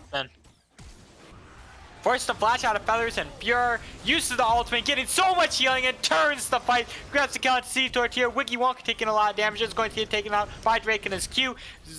Bombstar trying his best to do anything he can. Not going to end up getting anything except a flash out of Feathers and Fur, which he trades for his own. That was about what I was going to say. Olaf's looking for this 2v1, looking for a gank, but I think he was ganking himself for even trying to go for that fight. That was not even really close. Alawi still had a Gore Drinker if Gnar went back in, still had the ultimate ready, so it looked like Gnar almost won it, but he really did need to flash away there, or he would have died in about 0.01 seconds and healed the Alawi back up to half HP. They are playing this comp so well. Sir Vanderfall and Andromeda are so well combined at rotating around Dracana's encores. Oh yeah, I completely agree with you. This Alawi already having the Gore Drinker and opting for Guardian Angel second, so a little bit of extra survivability in a team fight. Yeah, I think this is just his side of the map right now. He could just do whatever he wants, and it really doesn't matter. They're putting 3 people topside. Does get the stun. Nami Wave comes in. So many stuns, so much CC. Looking for maybe an ultimate here, but Guardian Angel does go down under turret. Misses the knockup, and the ultimate coming in, but the shutdown going over to the worst person, Samira. You do not want to get that shutdown gold over to Lisa into your heart, Samira. That's the comeback that they need, and the Executioner's calling was a beautiful idea. Feathers and Fur playing so dominantly this game, but making a pretty big mistake. So Leap of Faiths, the ultimate on Alawi, makes you unstoppable. So you can actually cast it to ignore the CC chain they're throwing at you, and the tentacles will be slamming even while you're stunned to be healing you. The Gore Drinker didn't get used pretty much the entire time. The ultimate got used after the Guardian Angels revived. That was absolutely best case scenario for Lisa into your heart, and about as much of a misplay as we're probably going to see from Feathers and Fur this game. And that was 3 people under turret to go for that kill. And I was still thinking that was a little bit of a risky play. Nami looked like she almost was going to die there at the end before Alawi went down. Oh, I completely agree with you. If I would have called that play, I would have called that a lost fight with Alawi winning that one. I think that the Grievous Wounds actually did quite a bit during that fight. Yeah, and if that was a Sterix Gauge or Black Cleaver instead of a Guardian Angel, a little bit more aggressive, they might have looked to turn that, but playing that safe pick and then just getting dove under turret, losing that 5-minute cooldown on GAs is a pretty big throw. That's being all said, we are failing to point out that Alawi hasn't even been in a team fight yet, and the score is 11-2. So let's turn that around and say, all right, Alawi, you had your moment to shine on the split. You're playing amazingly. Holy moly, your 10.3 CS per minute is just insane. Let's group up. Let's get Soul Point. Let's get Baron. Let's win the game right here and right now. Oh yeah, they are definitely looking for a Soul Point coming up here in the next 30 seconds. Look out for this Seraphine ultimate into an Alawi ultimate. I am ready to see these combos. Blue team, Oasis Maelstrom, have the priority in the river. They are zoning off the members of Lee Sin to your heart at the moment. Lee Sin to your heart, you need to look for some sort of engage. Bait out the ultimates, do whatever you can, but you need to fight over this Drake. Drake is going to be started by Oasis Maelstrom, and so far, Lee Sin to your heart has done nothing to re-engage into this. Volibear grabs a stun and the slam dunk into the Senna ultimate and the Sona ultimate. No, Alawi isn't even there. Seraphine grabs 2. That's just horrible. Bombstar is going to trade his life for the kill, while Seraphine is just consistently dealing so much damage, running down everyone for the side of Lee Sin to your heart. And this could be going to a game 3 very quickly. Yeah, that combo is the last time you should ever let that through. I expect Oasis Maelstrom will never, ever get a Seraphine again. Unless you want to lose, because oh my god, is that just unstoppable? There is nothing to do to counter that. You're too far behind to split your numbers. You're too far behind to flank. You're too far behind to risk sacrificing somebody to the combo. You have to group up because you can't play any other way. Marion Cross getting caught out a little bit, but is going to be able to get out of there, but Wiki Wonka throwing the ping pong balls that you were talking about earlier and finally getting a kill off of that ultimate. She killed him. She killed him with ping pong balls. This is history, ladies and gentlemen. This is history. The damage has finally come through for Wiggy Wonks. He's able to do enough. That's the pick that we need to see. Marion Cross was I would say a lot a bit too far forward. That was really an overextension. But it's still a great pick. Syndra getting a little bit of gold. Olaf, he's just a tank at this point anyway, so it really doesn't matter what he gets. And Gnar does at least have a mythic now. So Yeah, it this has Baron that. could be a little bit riskier if Gnar gets Mega, gets a good ult. I'm not exact. I don't know what the exact comeback play here is from Lee Sin to your heart, but they need to keep getting picks with this Syndra. They need to catch people out, and I don't think Allow is the way to go. But we'll Yeah, have to I see. do believe that this is going to turn out very badly for Lee Sin to your heart. Ultimate coming in from the center to get that extra kill. Steve Tortilla is going to be going into his own unstoppable form, and with 4 people up top side and no GA on Alawi, that's going to be a kill. But Baron's just going to be started up here. No signs of Lee Sin to your heart even looking to contest this. It's a good pick. It's a good play. They're really this Olaf Steve Tortilla really understands the range of Alawi. They know to kite it out. One of the biggest mistakes people make with Alawi is she's only as good as she is able to get off her ults. So if she gets a 5-man ult, nobody in the game is going to beat her. If she hits nobody with the ult, everybody in the game is going to beat her. She's bad without her ult at all points in time in the game. So if you can wait out the ultimate, then you have a really good chance. And when you land the soul tether, you do less damage to the soul than the champ. You know, if you do 100 damage to the soul, the champion takes 50 damage. It scales with the ability. But if Olaf's at half HP, gets the soul pulled, he can just walk away from the fight and sit there and wait out the ultimate and then go back in. That's exactly what he's done both times. He's not fed, but if he can make himself Alawi's target and then survive it, let the ultimate waste away as Razorleaf stacks the Crimson, Fury, or Rush. Inferno Trigger, what am I talking about? I am way out of here. Inferno Trigger.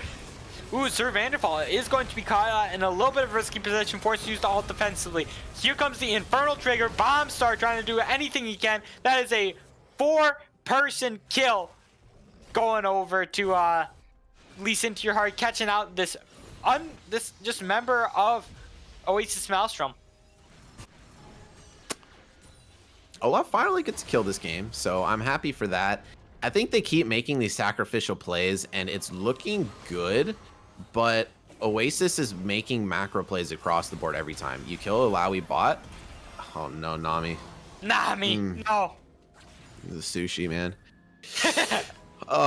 You get a pick on Sir Vanderfall. Hey, actually, we're taking your bottom side. You get a pick on Feathers. Actually, we're taking Baron.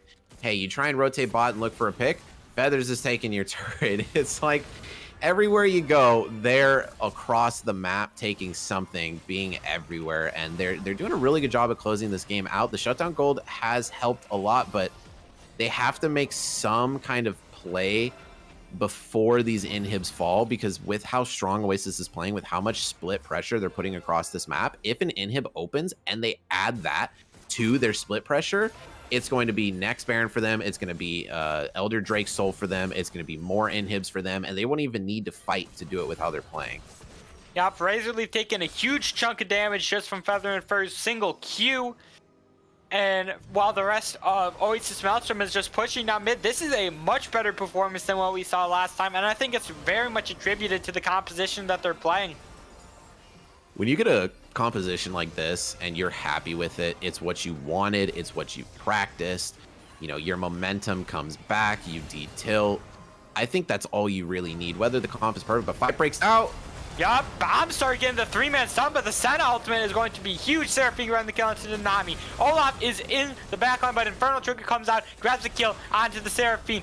The Samira doing anything he can. Sir Vanderfall does grab the stun, and Razorleaf is just going to be taken out by Marion Cross. Wiki taken out really low, Gnar being taken out really low. Steve Tortilla, the only one at a decent amount of health at the moment.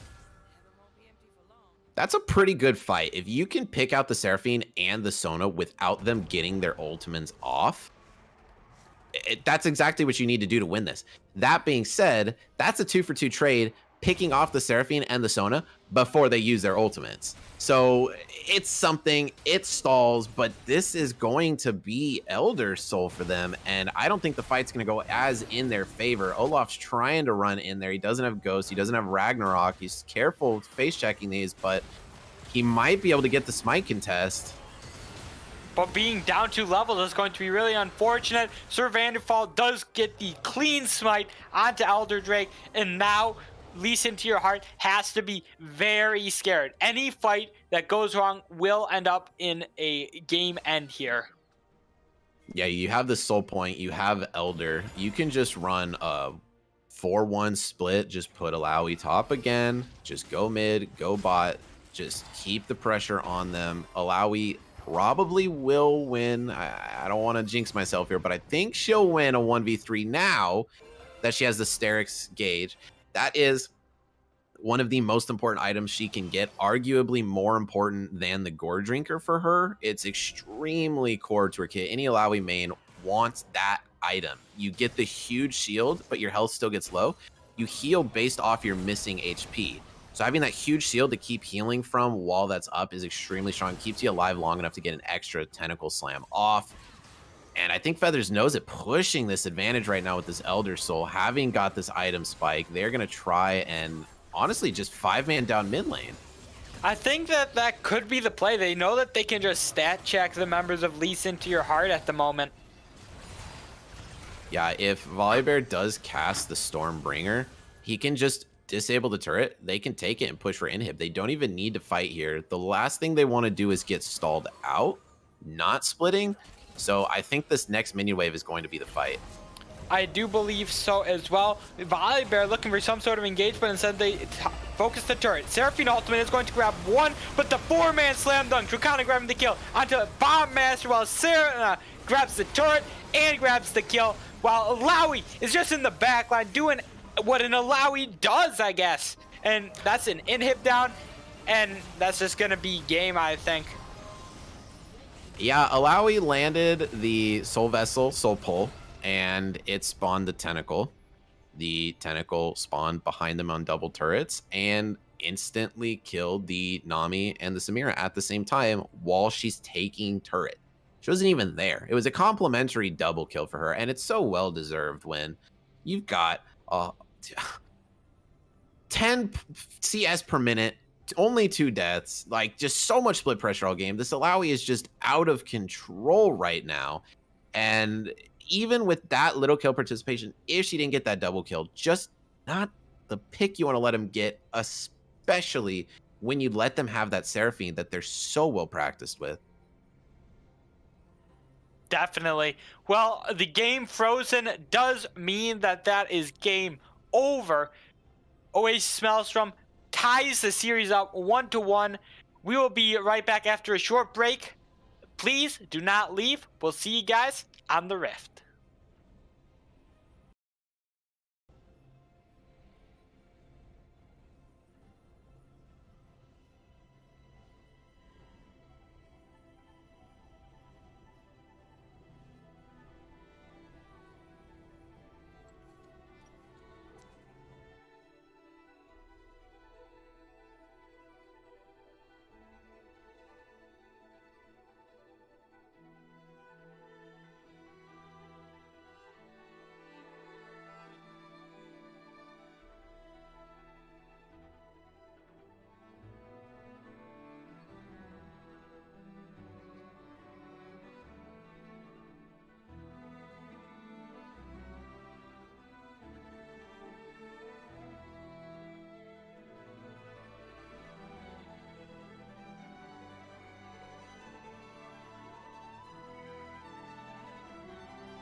Welcome back, Affliction Esports. We are here with Lee Sin to the to your heart versus Oasis Maelstrom.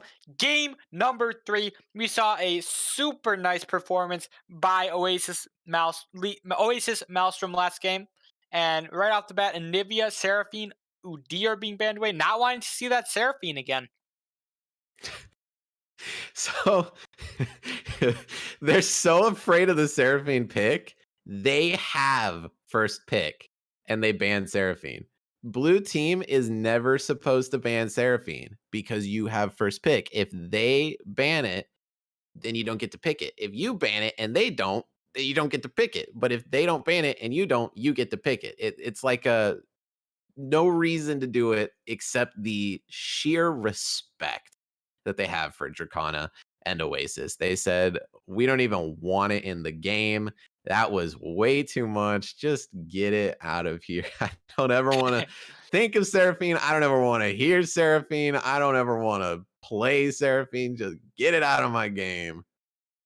Yeah, with Lulu, Kaisa, and Misfortune also being banned away. Lee Sin to your heart, deciding to hover the Senna here, which is another powerful AD carry at the moment. Yeah, picking that one away from Oasis. They played it twice. It was good both times. First game, it fell short because they tried to fight a little bit too much in lane, but it sets up for those ganks so well. You have the slow on your auto attacks with Glacial. You speed yourself up too, so you can kite them out.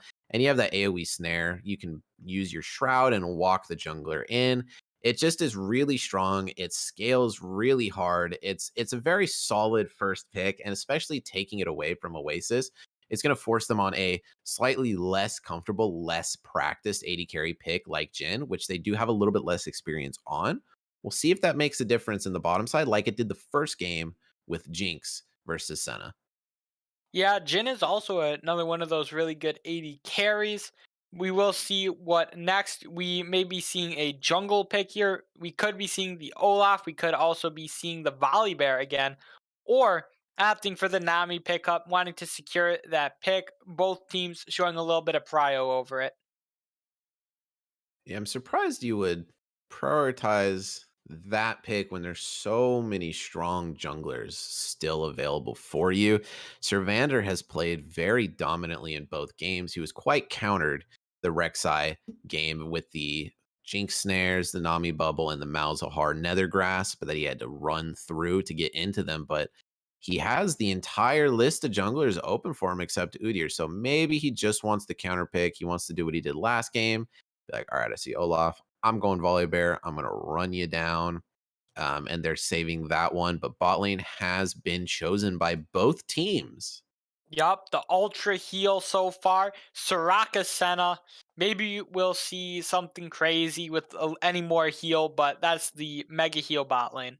And Diana is going to also be picked up by Lee Sin. Yeah, that was banned away before. Oasis made a strong point of keeping that banned out, saying we do not want to let them get that. Wiggy is I can't say for sure, but with 2 games in a row having that banned out, Wiggy's Diana has to be pretty dang good, especially to pick it here this early on. They banned it the last 2 times. They're probably feeling pretty good. You got Senna and Soraka to run the same kind of funnel. Let the Diana go in, do so much damage. It's quite a bit better team fighting than Syndra was last game. But that being said, they let Alawi through again, and we are going to possibly see a repeat of last game with Feathers versus Ezo. Yeah, Feathers was just so dominant on the Alawi. I'm not even sure why they let that through. They maybe not needing the misfortune ban, but I am not sure. Hecarim going to be banned away. We're probably going to see a lot of strong junglers banned away here by Oasis. Well, Lee Sin probably going to be banning away strong mid laners. Yeah, I'm surprised when you haven't picked your jungler yet that you're still banning out your own options. Hecarim would be a phenomenal pick on here. Their jungle's priorities as far as picks go: Kindred, Udyr, Rek'Sai, and Viego. Hmm. So hopefully we get to see some Viego. I love seeing that in competitive play. It hasn't been super successful just yet. We could see Rek'Sai again. Udyr got banned out and the Hecarim, so it's going to be some kind of carry jungler being grabbed. You want to make sure that the tank counter engaged champions like Udyr and Hecarim and Olaf Olaf, don't yeah. go through. Well, I feel like those are very good bans. Morgana was banned away by Lee Sin. Not too sure about that one. Wants to make sure that there's no Morgana mid lane popping out. We'll see what Lee Sin decides to use for their last ban.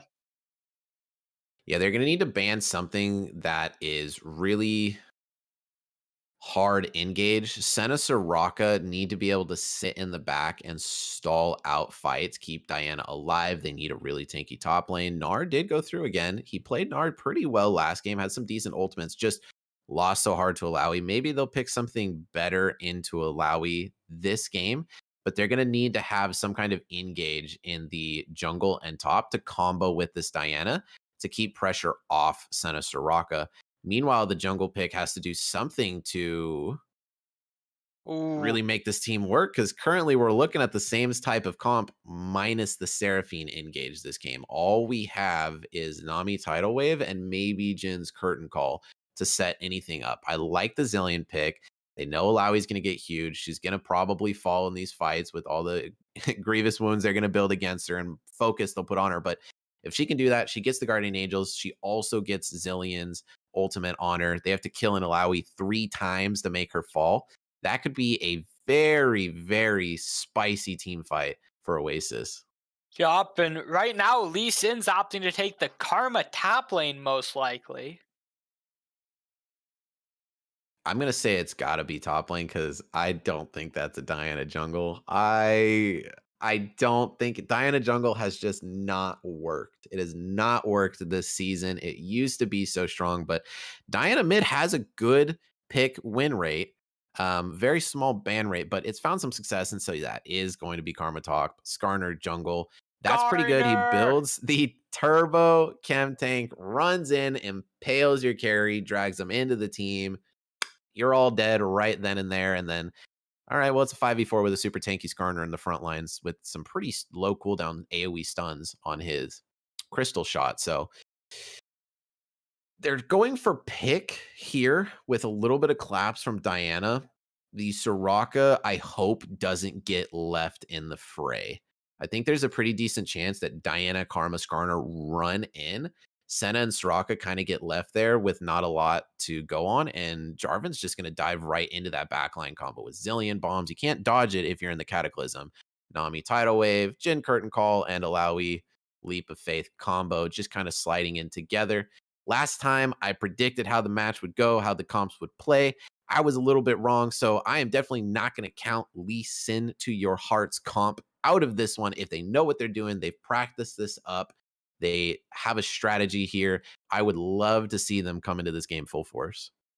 Yeah, I am very excited to see how this game turns out. The draft is finished, but we are going to be going into our normal draft here. So let's break down these team composition a little bit. Let's make a few predictions here. So I think Jarvan he's on red side, and they have Nami Jin bottom side into Soraka Senna. So I'm pretty sure that is going to be a red side start for Jarvan, clearing down. I doubt ganking mid lane. Maybe it's a Jarvan. He loves ganking mid. It's super easy for him. But clearing down into the bottom side, you got Snare on Jin, Bubble on Nami, Slow on Nami, Airborne Stun on Jarvan. It should be really easy to gank Immobile Senna and Soraka. I think that's the play. Skarner is a power farmer, so he can gank, but it's not particularly amazing. Skarner ganks top without ult with the Karma. Alawi laughs it off. Skarner ganks mid against a Zillion without ultimate or turbo chem tank. He just slows you and walks away. Skarner ganks bot into Jin Nami. Center or Soraka might just die for even trying that 3v2 if Jin has the damage coming out, if they get any kind of lead. So I think Skarner needs to rush 6. He's going to do a 6 camp clear, probably starting blue side top, clearing down for the bot scuttle to just not contest Jarvan. But Jarvan's going to start red and end up catching him down there. So we probably are going to see a 3.5, 4 minute fight bot side. Yeah, I can definitely see that coming. I am excited to see a Skarner. Have played a bit of Skarner in my career. Wait a minute.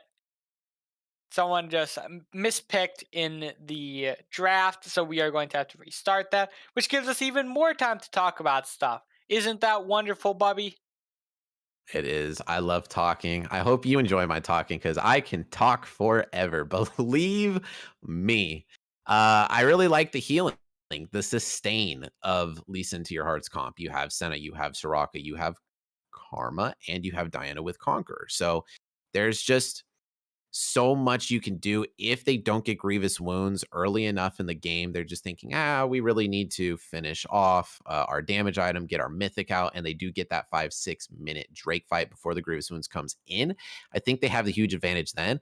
And as long as they can get a lead, they can finish it through. We just really need to see not a repeat, or specifically not see a repeat of last game where Alawi's hitting that 10, 11 CS per minute, getting so huge. Top lane can't contest it. And I'm a little bit afraid that Karma is going to fall into that same boat. That is I'm not going to die in lane pick that when you grab the Karma, but it doesn't really benefit the team fight. Diana and Senna are both pretty solid damage dealers. They have a lot of AoE, but they're not the Jin. They're not the Alawi where you look at somebody at full health and they're dead unless they're super fed.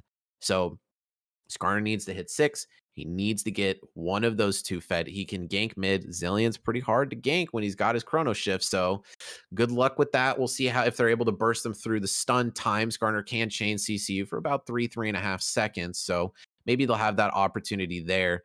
I think this game is going to fall into the hands of Oasis Maelstrom for how they try to dictate into this mid game without giving up any kind of lead and trying to pressure the strong early game to gain that early advantage they got last game.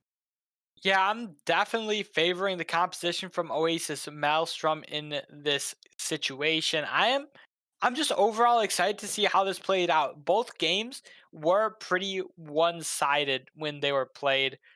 The first one was a little bit meh, but the first one was a little bit closer, but the last game was just an absolute stomp, I'd say. That's yeah. When you have your number one comp priority like that, Seraphine, like the Alawi with the Sona, the Volley Bear. I wanted the Leona, but they made it work. The Sona played super safe, played really far back. It was able to just run everybody around, jump in, get crescendo off, and then go back to peeling. It works really well. This game, I think the same is going to be said. So they grab the Diana, and that's a priority pick for them. Jen and Nami are not necessarily the biggest priority picks for Oasis. So they get a Lowy. I think as far as champion pool goes, Lee Sin is probably feeling pretty good right now because they got the picks that they want. They've got the picks that they've practiced, and it's a pick potential comp, which they haven't actually run quite just yet. They tried it last game, and the Syndra just didn't have enough damage to do it. They lost too much of a lead, but falling into that late game, even 8, 10K gold behind, they still started getting picks slowly. We run a better comp for it this game, that might change things around and give them that advantage that they need. Oh yeah, definitely. We are going through our pick and ban phase. And just to reiterate a little bit about last game of where I think personally it went wrong, I think the Alawi getting fed was where it got wrong. You've talked about it before. Once the Alawi gets gold, it's not going to be pretty good. So I think that if this Karma can deny Alawi as much gold as possible, making that sure that she does not die, is going to be very important for Lease into your heart. Yeah, you have to try and shove Alawi under turret. She's not super good at CSing under turret, so she either has to just go trying to do so base and teleport back, use all her abilities, which can offset the wave. Karma can push a little bit in the early game, try and get that CS advantage, but once you hit 10 minutes in, Karma really can't do anything to Alawi for the rest of the game. You can kite her out for ages, so Karma should never die to Alawi.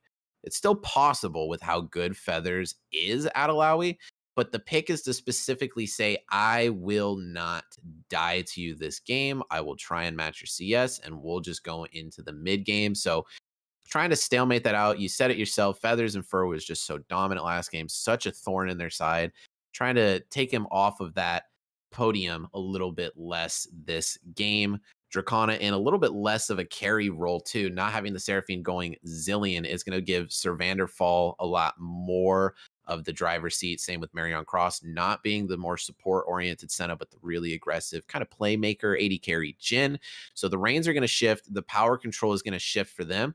But Lisa Into Your Heart got to try the pit comp last game. They can possibly hit a second win, get the run back this game, and give it another shot. I think that it's possible that the run back of the same comp style with the Diana pick for Wiggy Wonka versus the change in comp play from Oasis might be enough of a difference that this game will be a lot more even than last game. Yeah, I do think that this game is going to be a little bit more even. Both teams trying their best to just win this series out. I think that this game is going to be pretty good. We are going to hop to a short break while we wait for our spectator delay to tick down. We'll see you guys on the Rift.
Welcome back, Affliction Esports. We are here today with Game 3 of Lease Into Your Heart versus the one, the only.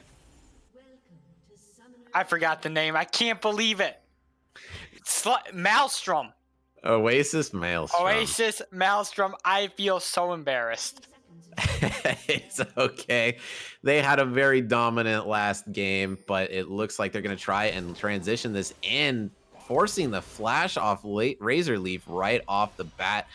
Jarvan's invade is questionable. He just kind of drops an umbrella on you and sees you. So they really have one ability, unless Jhin starts Snare, which is so bad for their laning phase.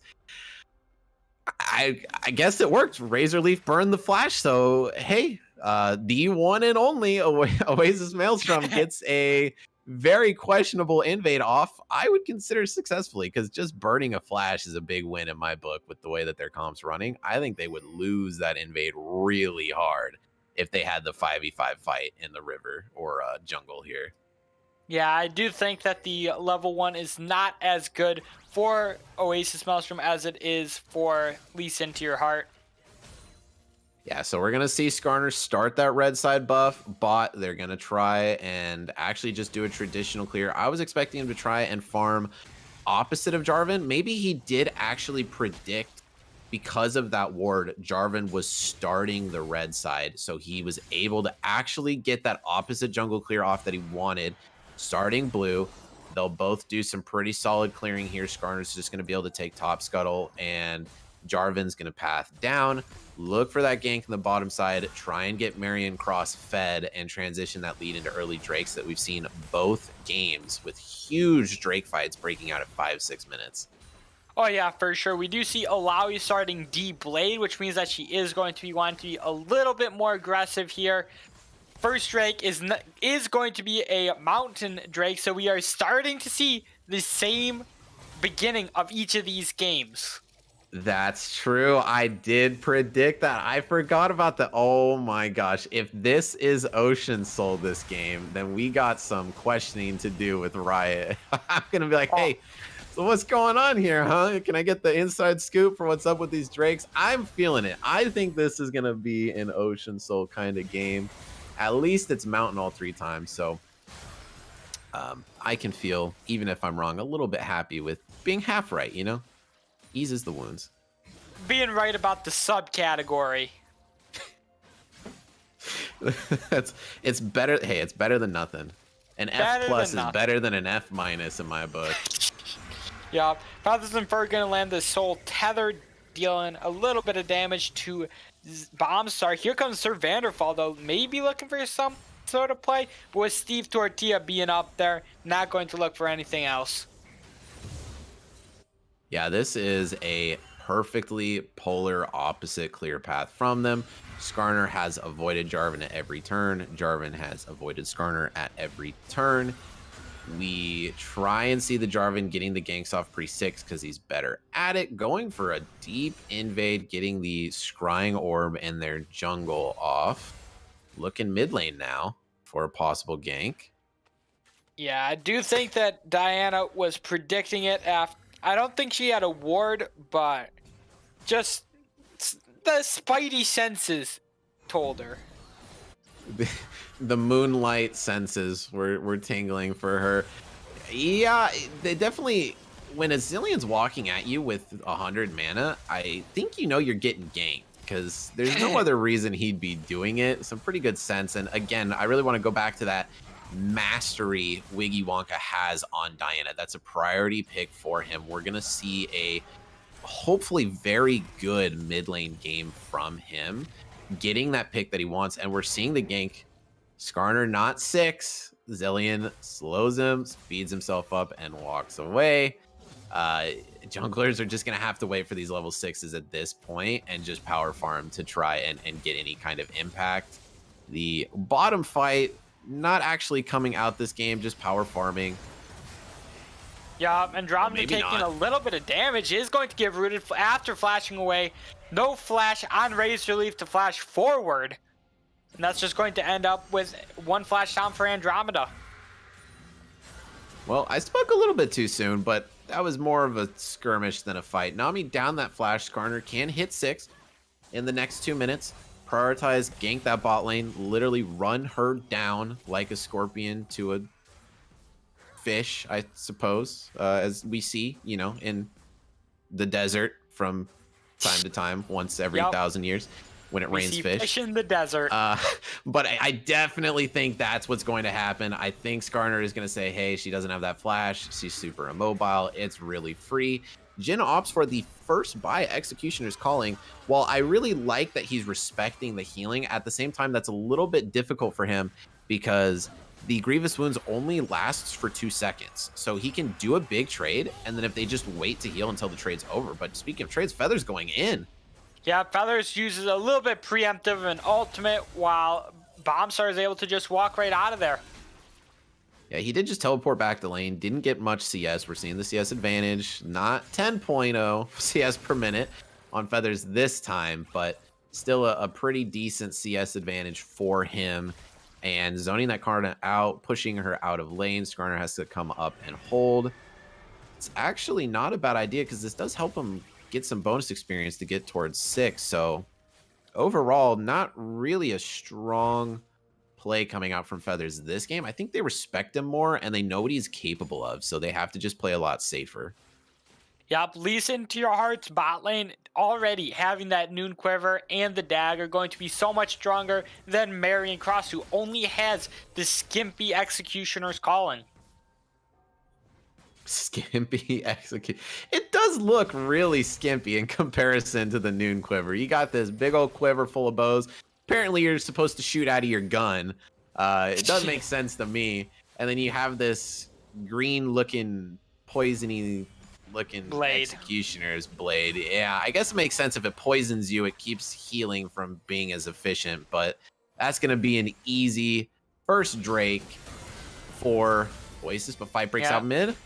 Yeah, Drakena uses the ulti after Wiggy Wonka uses the ultimate as well. The dash in from Wiggy tanks a tower shot, is going to get slowed down, taking a little bit of damage for this one. Maybe looking for another all-in, but not going to get it. And as you were saying, these early Drakes, these objectives are going to be prioritized by both these teams. Oasis grabbing that tempo lead so far. Yeah, it's going to be really nice for them. Alawi loves it. Jarvan loves it. Zillion, I think no matter what you do, Zillion's always going to be squishy, but 2 less damage, 3 less damage taken is always nice. Some really good understanding of Diana's damage. He held his flash and his barrier in that last fight against Diana, even though he got so low and kind of started looking like he put himself in a really dangerous position. He knew how much he could hold over on those sums. And if you're playing Zillion, that's one of the most important things you can do, is know exactly how to push the limits. Zillion is not a good champion if you're ulting yourself. You can, and it can be a bait, but what Zillion really wants to do is ult the Diana, ult the Senna. Normally, if you had a top laner like a Renekton or Gnar or Camille, ult those top laners too. So he's got... Or wait, okay, I'm drunk. Ult the Jarvan, ult the Jhin, ult the Alawi. We talked about this. I'm looking at the wrong side of the screen here. Yeah, Feathers and Fur taking quite a bit of damage. It's going to get the all-in. Flashes away, and First Blood goes over to Bomb Master. But down bot side, we are looking for a Diana dive tower, and Andromeda taking down solo is going to get dope. The ultimate suppression coming in from Steve. And Andromeda taken out. Razor Leaf taking the last tower shot is not going to be enough, as the barrier from her ultimate saves her. But no, she's going to jump right over the wall. That's probably going to be Drakena dodging the first Q. Drakena forced a flash over the wall as Steve Tortilla is going to be there. And he's just chasing him down. Drakena using the ultimate on himself. I think Steve needs to look to, was looking to bait it out, but the speed boost from Drakena was able to get him out of there. Drakana. Yeah, that was a little bit of a misplay by Drakana. He ends up rewinding time so he doesn't get the double Q cast to try and pick Senna off. Really nice dodge in from Razor Leaf to ignore that time bomb. And if Zillion doesn't put it on himself, it's really hard against somebody who can sidestep to do any damage when you are a one damaging ability champion. Karma picks up that beautiful first blood top lane, and Sir Vanderfall is just going to try and rotate around this and say, all right, well, we'll just get some turret platings. We'll try and get first turret here. Diana comes around to rotate on this. But Yeah, it's just a second too late. unfortunate. The Rift Herald does pop mid top lane, gets all of those hefty turret plates over to Alawi and Jarvan. Like you were saying earlier, the gold in the pocket of Alawi is going to be very good for her. Yeah, the gold is going where it needs to for at least the beginning of the game. Diana has 2 assists from that dive, was the one who died for it. So not the best case scenario, but picking up a 2-for-1 trade, especially that Zilean being put against the ropes, missing CS for roaming down, not being able to find anything. It ends up being good. Skarner goes in for the kill. Yep, Dracana taking a bit of damage is going to get suppressed by the ulti of Steve Tortilla, and Steve Tortilla cops the kill over to the Lease Into Your Heart. Skarner using the Impale, having the chain CC. Zilean isn't really too mobile, so once you get jumped on a Zilean, your only way out is flash. He's down that. The ultimate was about 5 seconds off cooldown. You hate to see it, but the chrono shift just too late, and he's gonna fall. Diana doesn't get the kill for it though. That's another assist going over to Wiggy Wonka's very strong, dominant Diana. We need him to get fed so he can carry in these fights. We got to get these big, huge 3-4 man Moonfall ultimates, sucking everybody in, comboing with the Karma, comboing with the Senna. You can put the silence down from Soraka on top of that Moonfall, and they can't flash out of it before the damage comes out. And the damage from Diana is very huge, especially if she gets fed. So, you know, we got the gold tied up. I wanted to say gold advantage, but actually this Alawi in top lane just holding over the team. Yep. With this 40 CS advantage once again. Not gonna have teleport for this Drake fight. Karma will, so we'll see how they rotate around this. Skarner goes in. Impale about 5 seconds off cooldown. Oh, that feels bad. Bomb Star taking a little bit of damage from this Spirit Tether. Is going to be a 4v4 down in this Drake pit. Top lane turret might be going down for it. Skarner is going to have the thing, but the ultimate coming in from Jarvan and Jhin. Chrono Shift going to be used onto Sir Vanderfall. Steve Tortilla going to be taken out. But as you said, the 3-man Diana ultimate is going to give her 2 kills. That is the turn they're looking for. The Lease Into Your Heart are going to be able to take this Drake, as it is a 2-for-1 trade. Yeah, you can collapse really hard, but when your collapse is on the Skarner, Diana just waits so patiently. Mastery of this champion, I can't say this enough, and just goes in at the right moment, scoops up that double kill for herself. That is going to be a finished item on base after pushing this wave in. A huge punishment, and I will eat my words on this one. It's going to be a Cloud Soul this game. Riot just can't let me have it. Nope, you're trying to be right about something, but just not gonna let you see it through.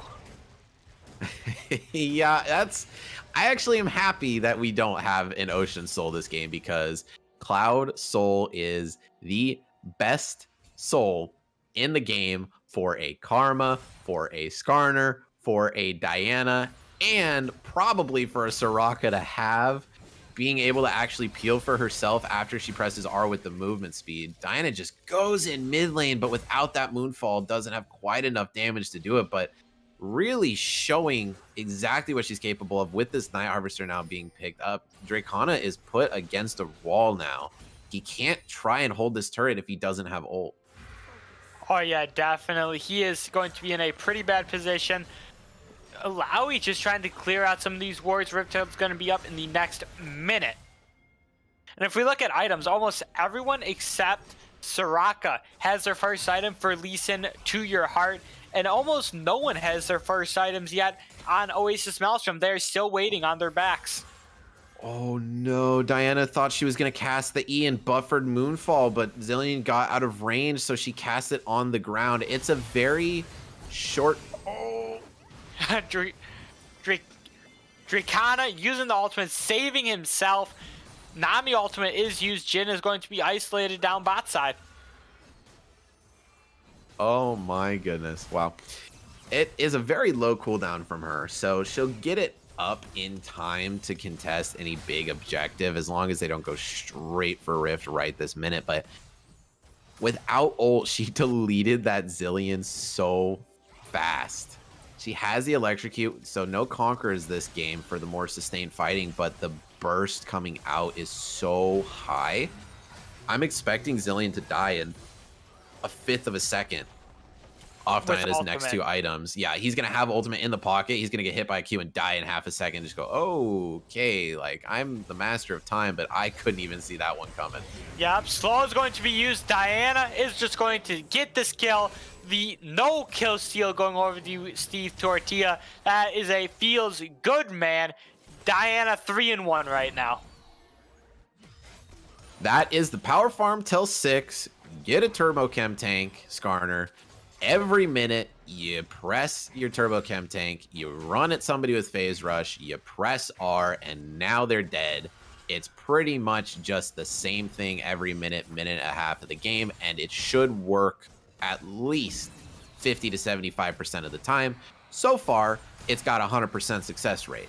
So Yeah. if they can keep doing this, they can do this and go for rifts. They can do this and go for drakes. They can go into every single fight with a 1 kill advantage. And even if their engage isn't particularly amazing, just being up that number, getting that pick, Diana can turn these fights really easily. Yeah, it does allow for Diana to get that easy follow-up onto a target, be able to dash in on them, especially if they're close to their teammates. Get that Starfall, get the Soraka silence. It's just a great combo that you can land. Drake gonna be up in the next minute 15. Rift Herald is up for possibly a counter objective. Yeah, this is going to be a really risky play if they go for anything here because Marion Cross is sitting on 2K in the pocket. He had to buy the Executioner, so he doesn't have a finished Gale Force quite yet, but they flash him for a play. Yeah, Razor Leaf is going to be caught out a little bit. Is not able to get the kill quite yet. Ultimate coming in from the Soraka. TP coming in from the Karma. Sir Vanderfall is going to be in a little bit of a rough position. The ultimate coming off from the Skarner onto Dracana. Wow.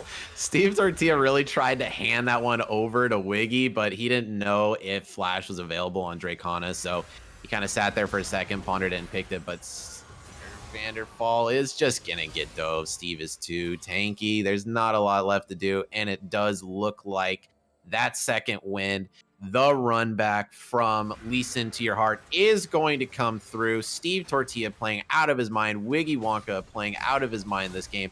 We get to see the double support bottom lane, Razor and Kawhi doing what they do best, healing everybody, shielding everybody, and just keeping the carries going.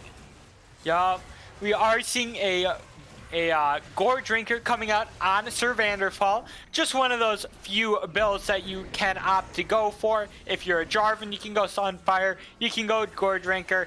But all the while, this Alawi is going to be split pushing top lane, doing what split pushers do best. With the help of this Rift Tail, is going to get one turret and is going to get another charge off. Yeah, opening up the top side is going to do a lot for them. Feathers wasn't in that last fight, I believe. The teleport came through, but I didn't see Feathers really. She was not in that fight. Okay, I think she teleported top lane to use the rift, and I'm not exactly sure how the teleport went through. I didn't see what Feathers did, but lane. Okay, yeah, opening up this top side, getting the 70 CS lead is doing as much as they can. If we look at the gold value, we have 8,300 gold on Alawi, 6,000 on Karma. The team gold is tied up, even though the score is 11-3. It is literally Feathers every game, holding so much gold top lane, so much split push and CS advantage, just shoving them in 24/7, making them miss the CS to their own turrets. It's keeping the gold deficit tied up and keeping them back in the game. But if you're not there for the fight, it's now a 4v5 and your huge Alawi isn't there. You're realistically way down in gold and down in numbers. Yup. Alawi now looking to split push bot side, may be able to win this 1v2 against Kawhi and Razorleaf. Yeah, I keep talking about how much I'm loving Wiggy Wonka's Diana. It's so good. It's beautiful to see. We see why it's the priority pick, but that's the second missed ultimate from her into nothing. Razorleaf is just going to get absolutely deleted by Feathers and Fur, thanks to the not even an the ultimate was used there by Feathers and Fur, but also with the Spirit Tether. There's just so much damage on Feathers and Fur at the moment. That's what I'm talking about. When you see the Alawi coming, she lands the Soul Tether. It's like, oh, I can survive this. It won't kill me even if they burst the soul down. One tentacle from the side just slams you down for 400 damage and you instantly pop. It's so hard to see coming, and Feathers keeps getting away with this play. You think, I'm at half HP, I'm okay. Boom, you're down to 5%. You have to give up the turret, or you're dead. And she just keeps getting these free kills. Oh yeah, completely agree with you. Zilean 0-4 right now, slightly underperforming. The ultimate coming in from Wiggy, and not even the Gale Force can save you from that, Marion. Diana burst I was talking about. That is what you're going to have this game. Anytime you face check a bush Diana is sitting in, you are going to die. Alawi, the only person who can fix this, but Impale's going to come through. No, Alawi is going to get dove under tower, but does have this Guardian Angel. It's a 3v1 at the moment. Ultimate coming in. Ultimate coming in from Soraka as well. Feathers and Fur is going to be getting so much healing. Is going to take out Razorleaf. Going to be sent not even into Guardian Angel. There is just too much healing as Wiggy Wonka is going to be here. Now, one tentacle doing so much work is going to send into Guardian Angel. Kawhi and Steve need to be very careful as they can easily die. Soul Tether does miss. Oh my gosh, it's not over yet. Oh man, the Zilean flash. Yet. Sir Vanderfall is here. Zilean flash over the wall. Wiggy Wonka and so Deep Tortilla caught under the tower. Dracana is going to be using the ultimate on herself. Sir Vanderfall grabbing the kill into Kawhi. And this Feathers and Fur dealing so much damage. You gotta look out for it. It is a 5v3 at the moment. You need to be careful. And this isn't even a fight over any objective. This is a fight over a tier 1 turret. Yeah, when you have that much confidence in Feathers that you're willing to flash over the wall as Zilean, use your flag drag as Jarvan to just sit there nearby and see what's coming out of him, that is so much confidence you're putting into him, and it's going into the right place. We saw that 1v4 from Alawi, the Guardian Angels being used to stall that one out, and Wiggy having to respect him after the revive, even after missing the Soul Tether. It's like, I am in a 3v1 against this champion who has 2 kills. And I can't fight this? Are you kidding me? It's so much pressure, and it's showing why they're picking this Alawi, why they're so confident on just letting her free farm top and just do what she wants, play around her. You don't have anybody else who's big right now. She might not be an engaged champion, but if you just sit on the Alawi, the enemy team can't do anything. Oh yeah, I completely agree with you. Alawi having that very scary pressure is going to be split pushing top lane. Does have TP for this next Drake fight. I am excited to see what happens here. There is going to be something big. It's going to be a 4v4 right now. Skarner Pillar is taken by the side of Oasis Maelstrom, denying Steve Tortilla that extra move speed, that extra attack speed, and mana regen. Yeah, both top laners have teleport if they need it. They both have wards to teleport on. Alawi has a little bit better vision if she needs it, but they're going to go for a base race split, give up the Drake. It's only the second one, and take mid turret. Collapsing now on Alawi. Yep, but what can you do against an Alawi that is 2 levels above you, has that 2 damage items plus a little bit of defense? And Senna, with the rotation up top side, does force Alawi to back off. But they need to defend this top lane turret. It's going to be pushing in consistently to you. Sir Vanderfall is going to get dove upon by Sir Wonka. Wiggy Wonka using the dash in, pulls them in. It's not getting anything, but Sir Vanderfall is going to have the chrono shift on him, is going to get taken out in a little bit of a rough position. It is 5 people here. The flag and drag gets him out of that situation.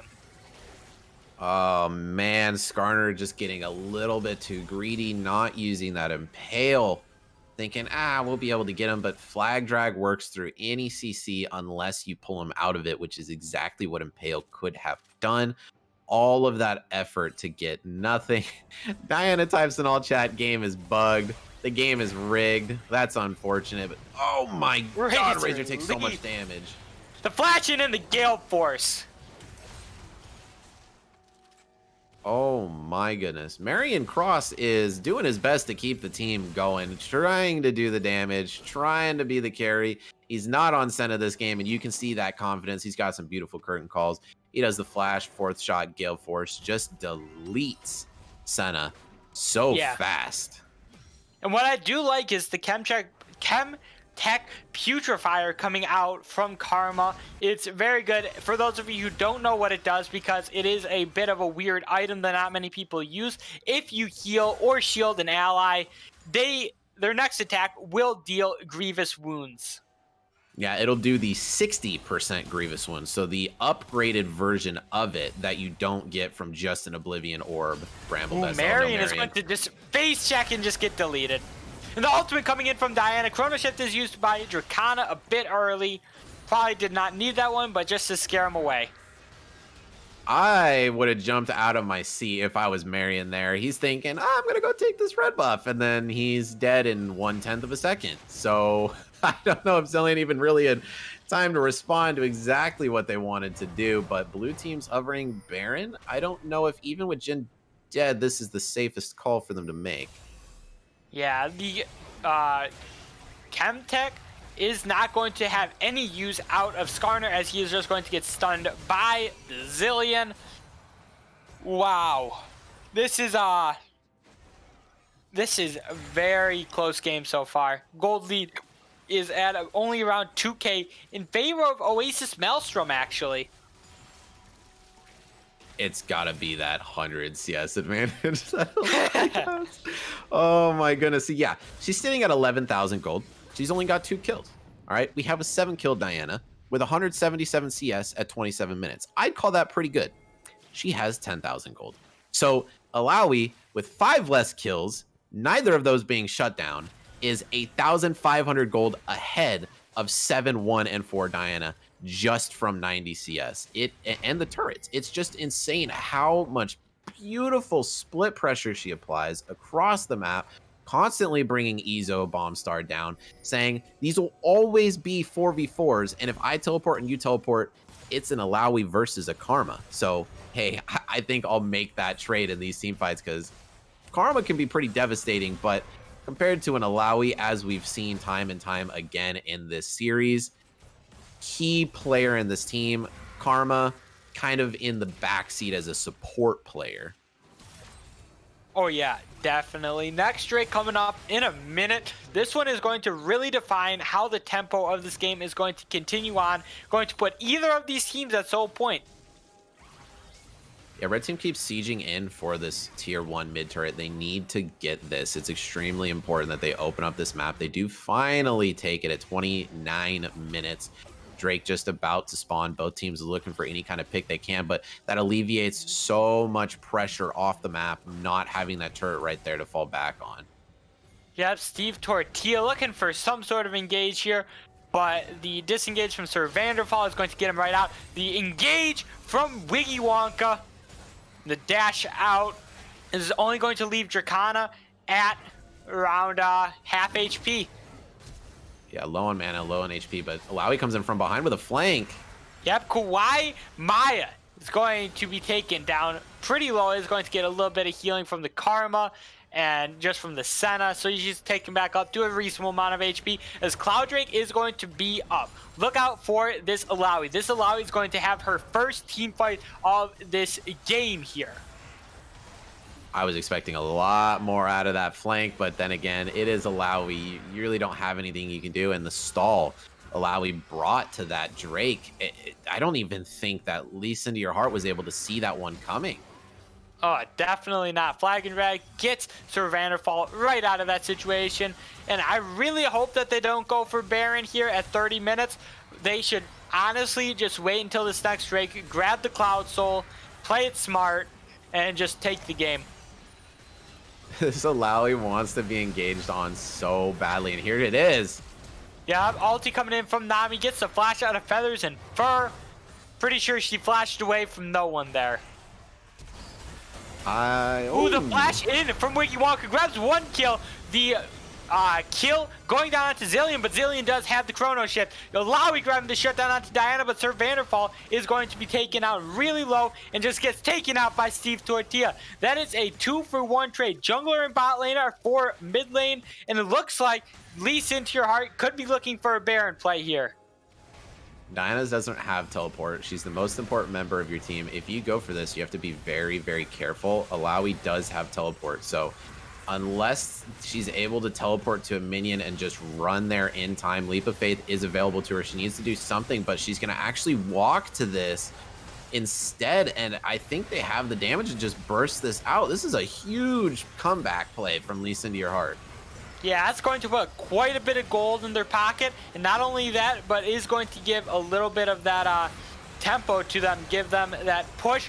And Alawi is going to be fighting a 4v2 at the moment, is going to only get one on the ultimate. Feathers and Fur got the chrono shift on him, has the Guardian Angel, basically has 3 lives, looking like a cat out here. That was a very aggressive flash chrono shift from Dracona to get that on Feathers. Steric's Gauge didn't even activate. He's got a Guardian Angel. He's still got Gore Drinker. He's got passive. So that's a lot of respect and a lot of love for Feathers, but I think it's a little bit of a over commitment to that play because they don't have those now. Yeah, Diana knows that. That is very big cooldowns now off. Well, if we look here, next rate going to be up in about 230. Items are starting to come out. Senna at the 3 items, Jin at the 2. The poor Zillion just sitting around at that 1. 4 items on the Alawi. That is going to be a very scary Alawi, especially in the hands of a player like Feather and Fur. Yeah, they need to use the Skarner's Impale to just kind of get the Chem Tank, run someone down, grab them, pull them in, and get the kill. They haven't been able to do this in the last 10 minutes, and it was what was winning them this early game so much. Yeah, it definitely was. We could be looking over a fight for this tower, but there's just so much dang wave clear for Oasis Maelstrom right now. They just clear out even the Baron minions so fast. Yeah, they just have to try and get these cannon minions to sit here and siege from a distance. It's pretty difficult to get on top of them if you babysit them, so... Yeah, dealing so much damage.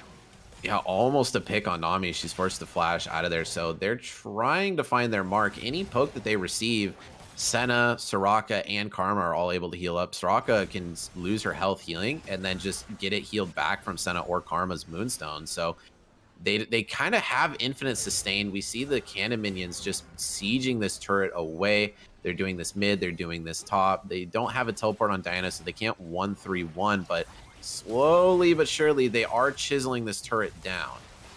Yeah, that mid lane tier 2 turret probably going down this time. Diana looking for the 2-man flank. Marin Cross is going to get altered by the Zillion, but Wiggy Wonka grabbing the kill. And that's 2-man up top looking for the Karma. Curtain is calling at the moment, but it calls no one. Nobody's dying after the gym bullets fly. Yeah, Sir Vanderfall makes a nice rotation top lane, picks up the Karma, stops that split push, and saves the turret, but at what cost? They end up committing the Jarvan and the Alawi, the only team fighting champions on their team, to set up for this, and they just lose this fight in the mid lane. It is only 1 kill at the end of the day, but that's an inhib. Yup. 3 members of blue team are just waiting in this bush, and who is it going to be face checking other than Feathers and Fur, the one person who can survive it, and Marion Cross just going to get deleted. Chrono Shift is going to be used on to the Zillion. Feathers and Fur being taken out really low is going to be sent into Guardian Angel.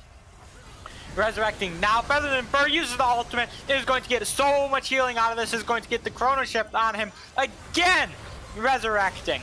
He's going to come back with even more healing, and for the 3rd time, he dies. And who else grabs it other than Kawhi Maya? You gotta love having the 1-1-11 scoreboard. Just let's get no more kills, no more deaths for the rest of the game. Just keep that nice little number across. So give her 2 more CS too. Let's give her 11 CS. It would Yo. please my OCD so greatly, but this could be game for them right here. She could end with the score. Yeah, ultimate coming in from the Jarvan, the shield onto Random Star. Dracana is just going to be taken out. Wiggy Wonka is on fire. Razor Leaf takes out Sir Vanderfall. And Jin just trying his best to get away. He's going to get double killed by Razor Leaf. And Andromeda just taking so much damage. That's a triple kill over to Razor Leaf. Oh my god. That is the Rageblade Kraken Slayer Center right now that is shotgunned into double S tier. Huge priority pick. You see how much damage she brings. She just slows you and runs you down, and that is going possibly to be game 3. Alawi's going in with the leap of faith, but they're going to be rushing out the base, and she secures the victory. Listen to your heart, gets the game 3, wins this one over for week 4. Wow, what a great game to end the night off on. Such a back and forth game. There's so many great plays made between either of the teams. Any last final words that you have for any viewers we have watching, oh Bubby?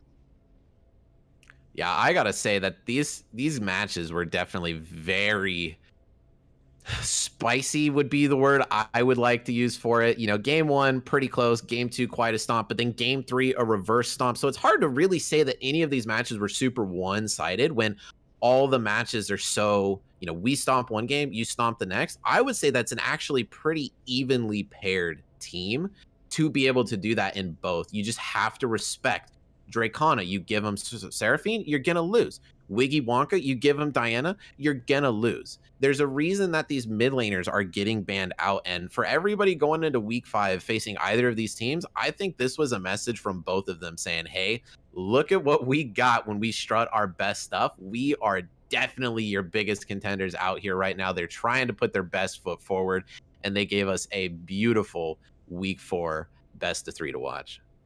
Yeah, what a great game to end the night off, putting their best foot forward indeed.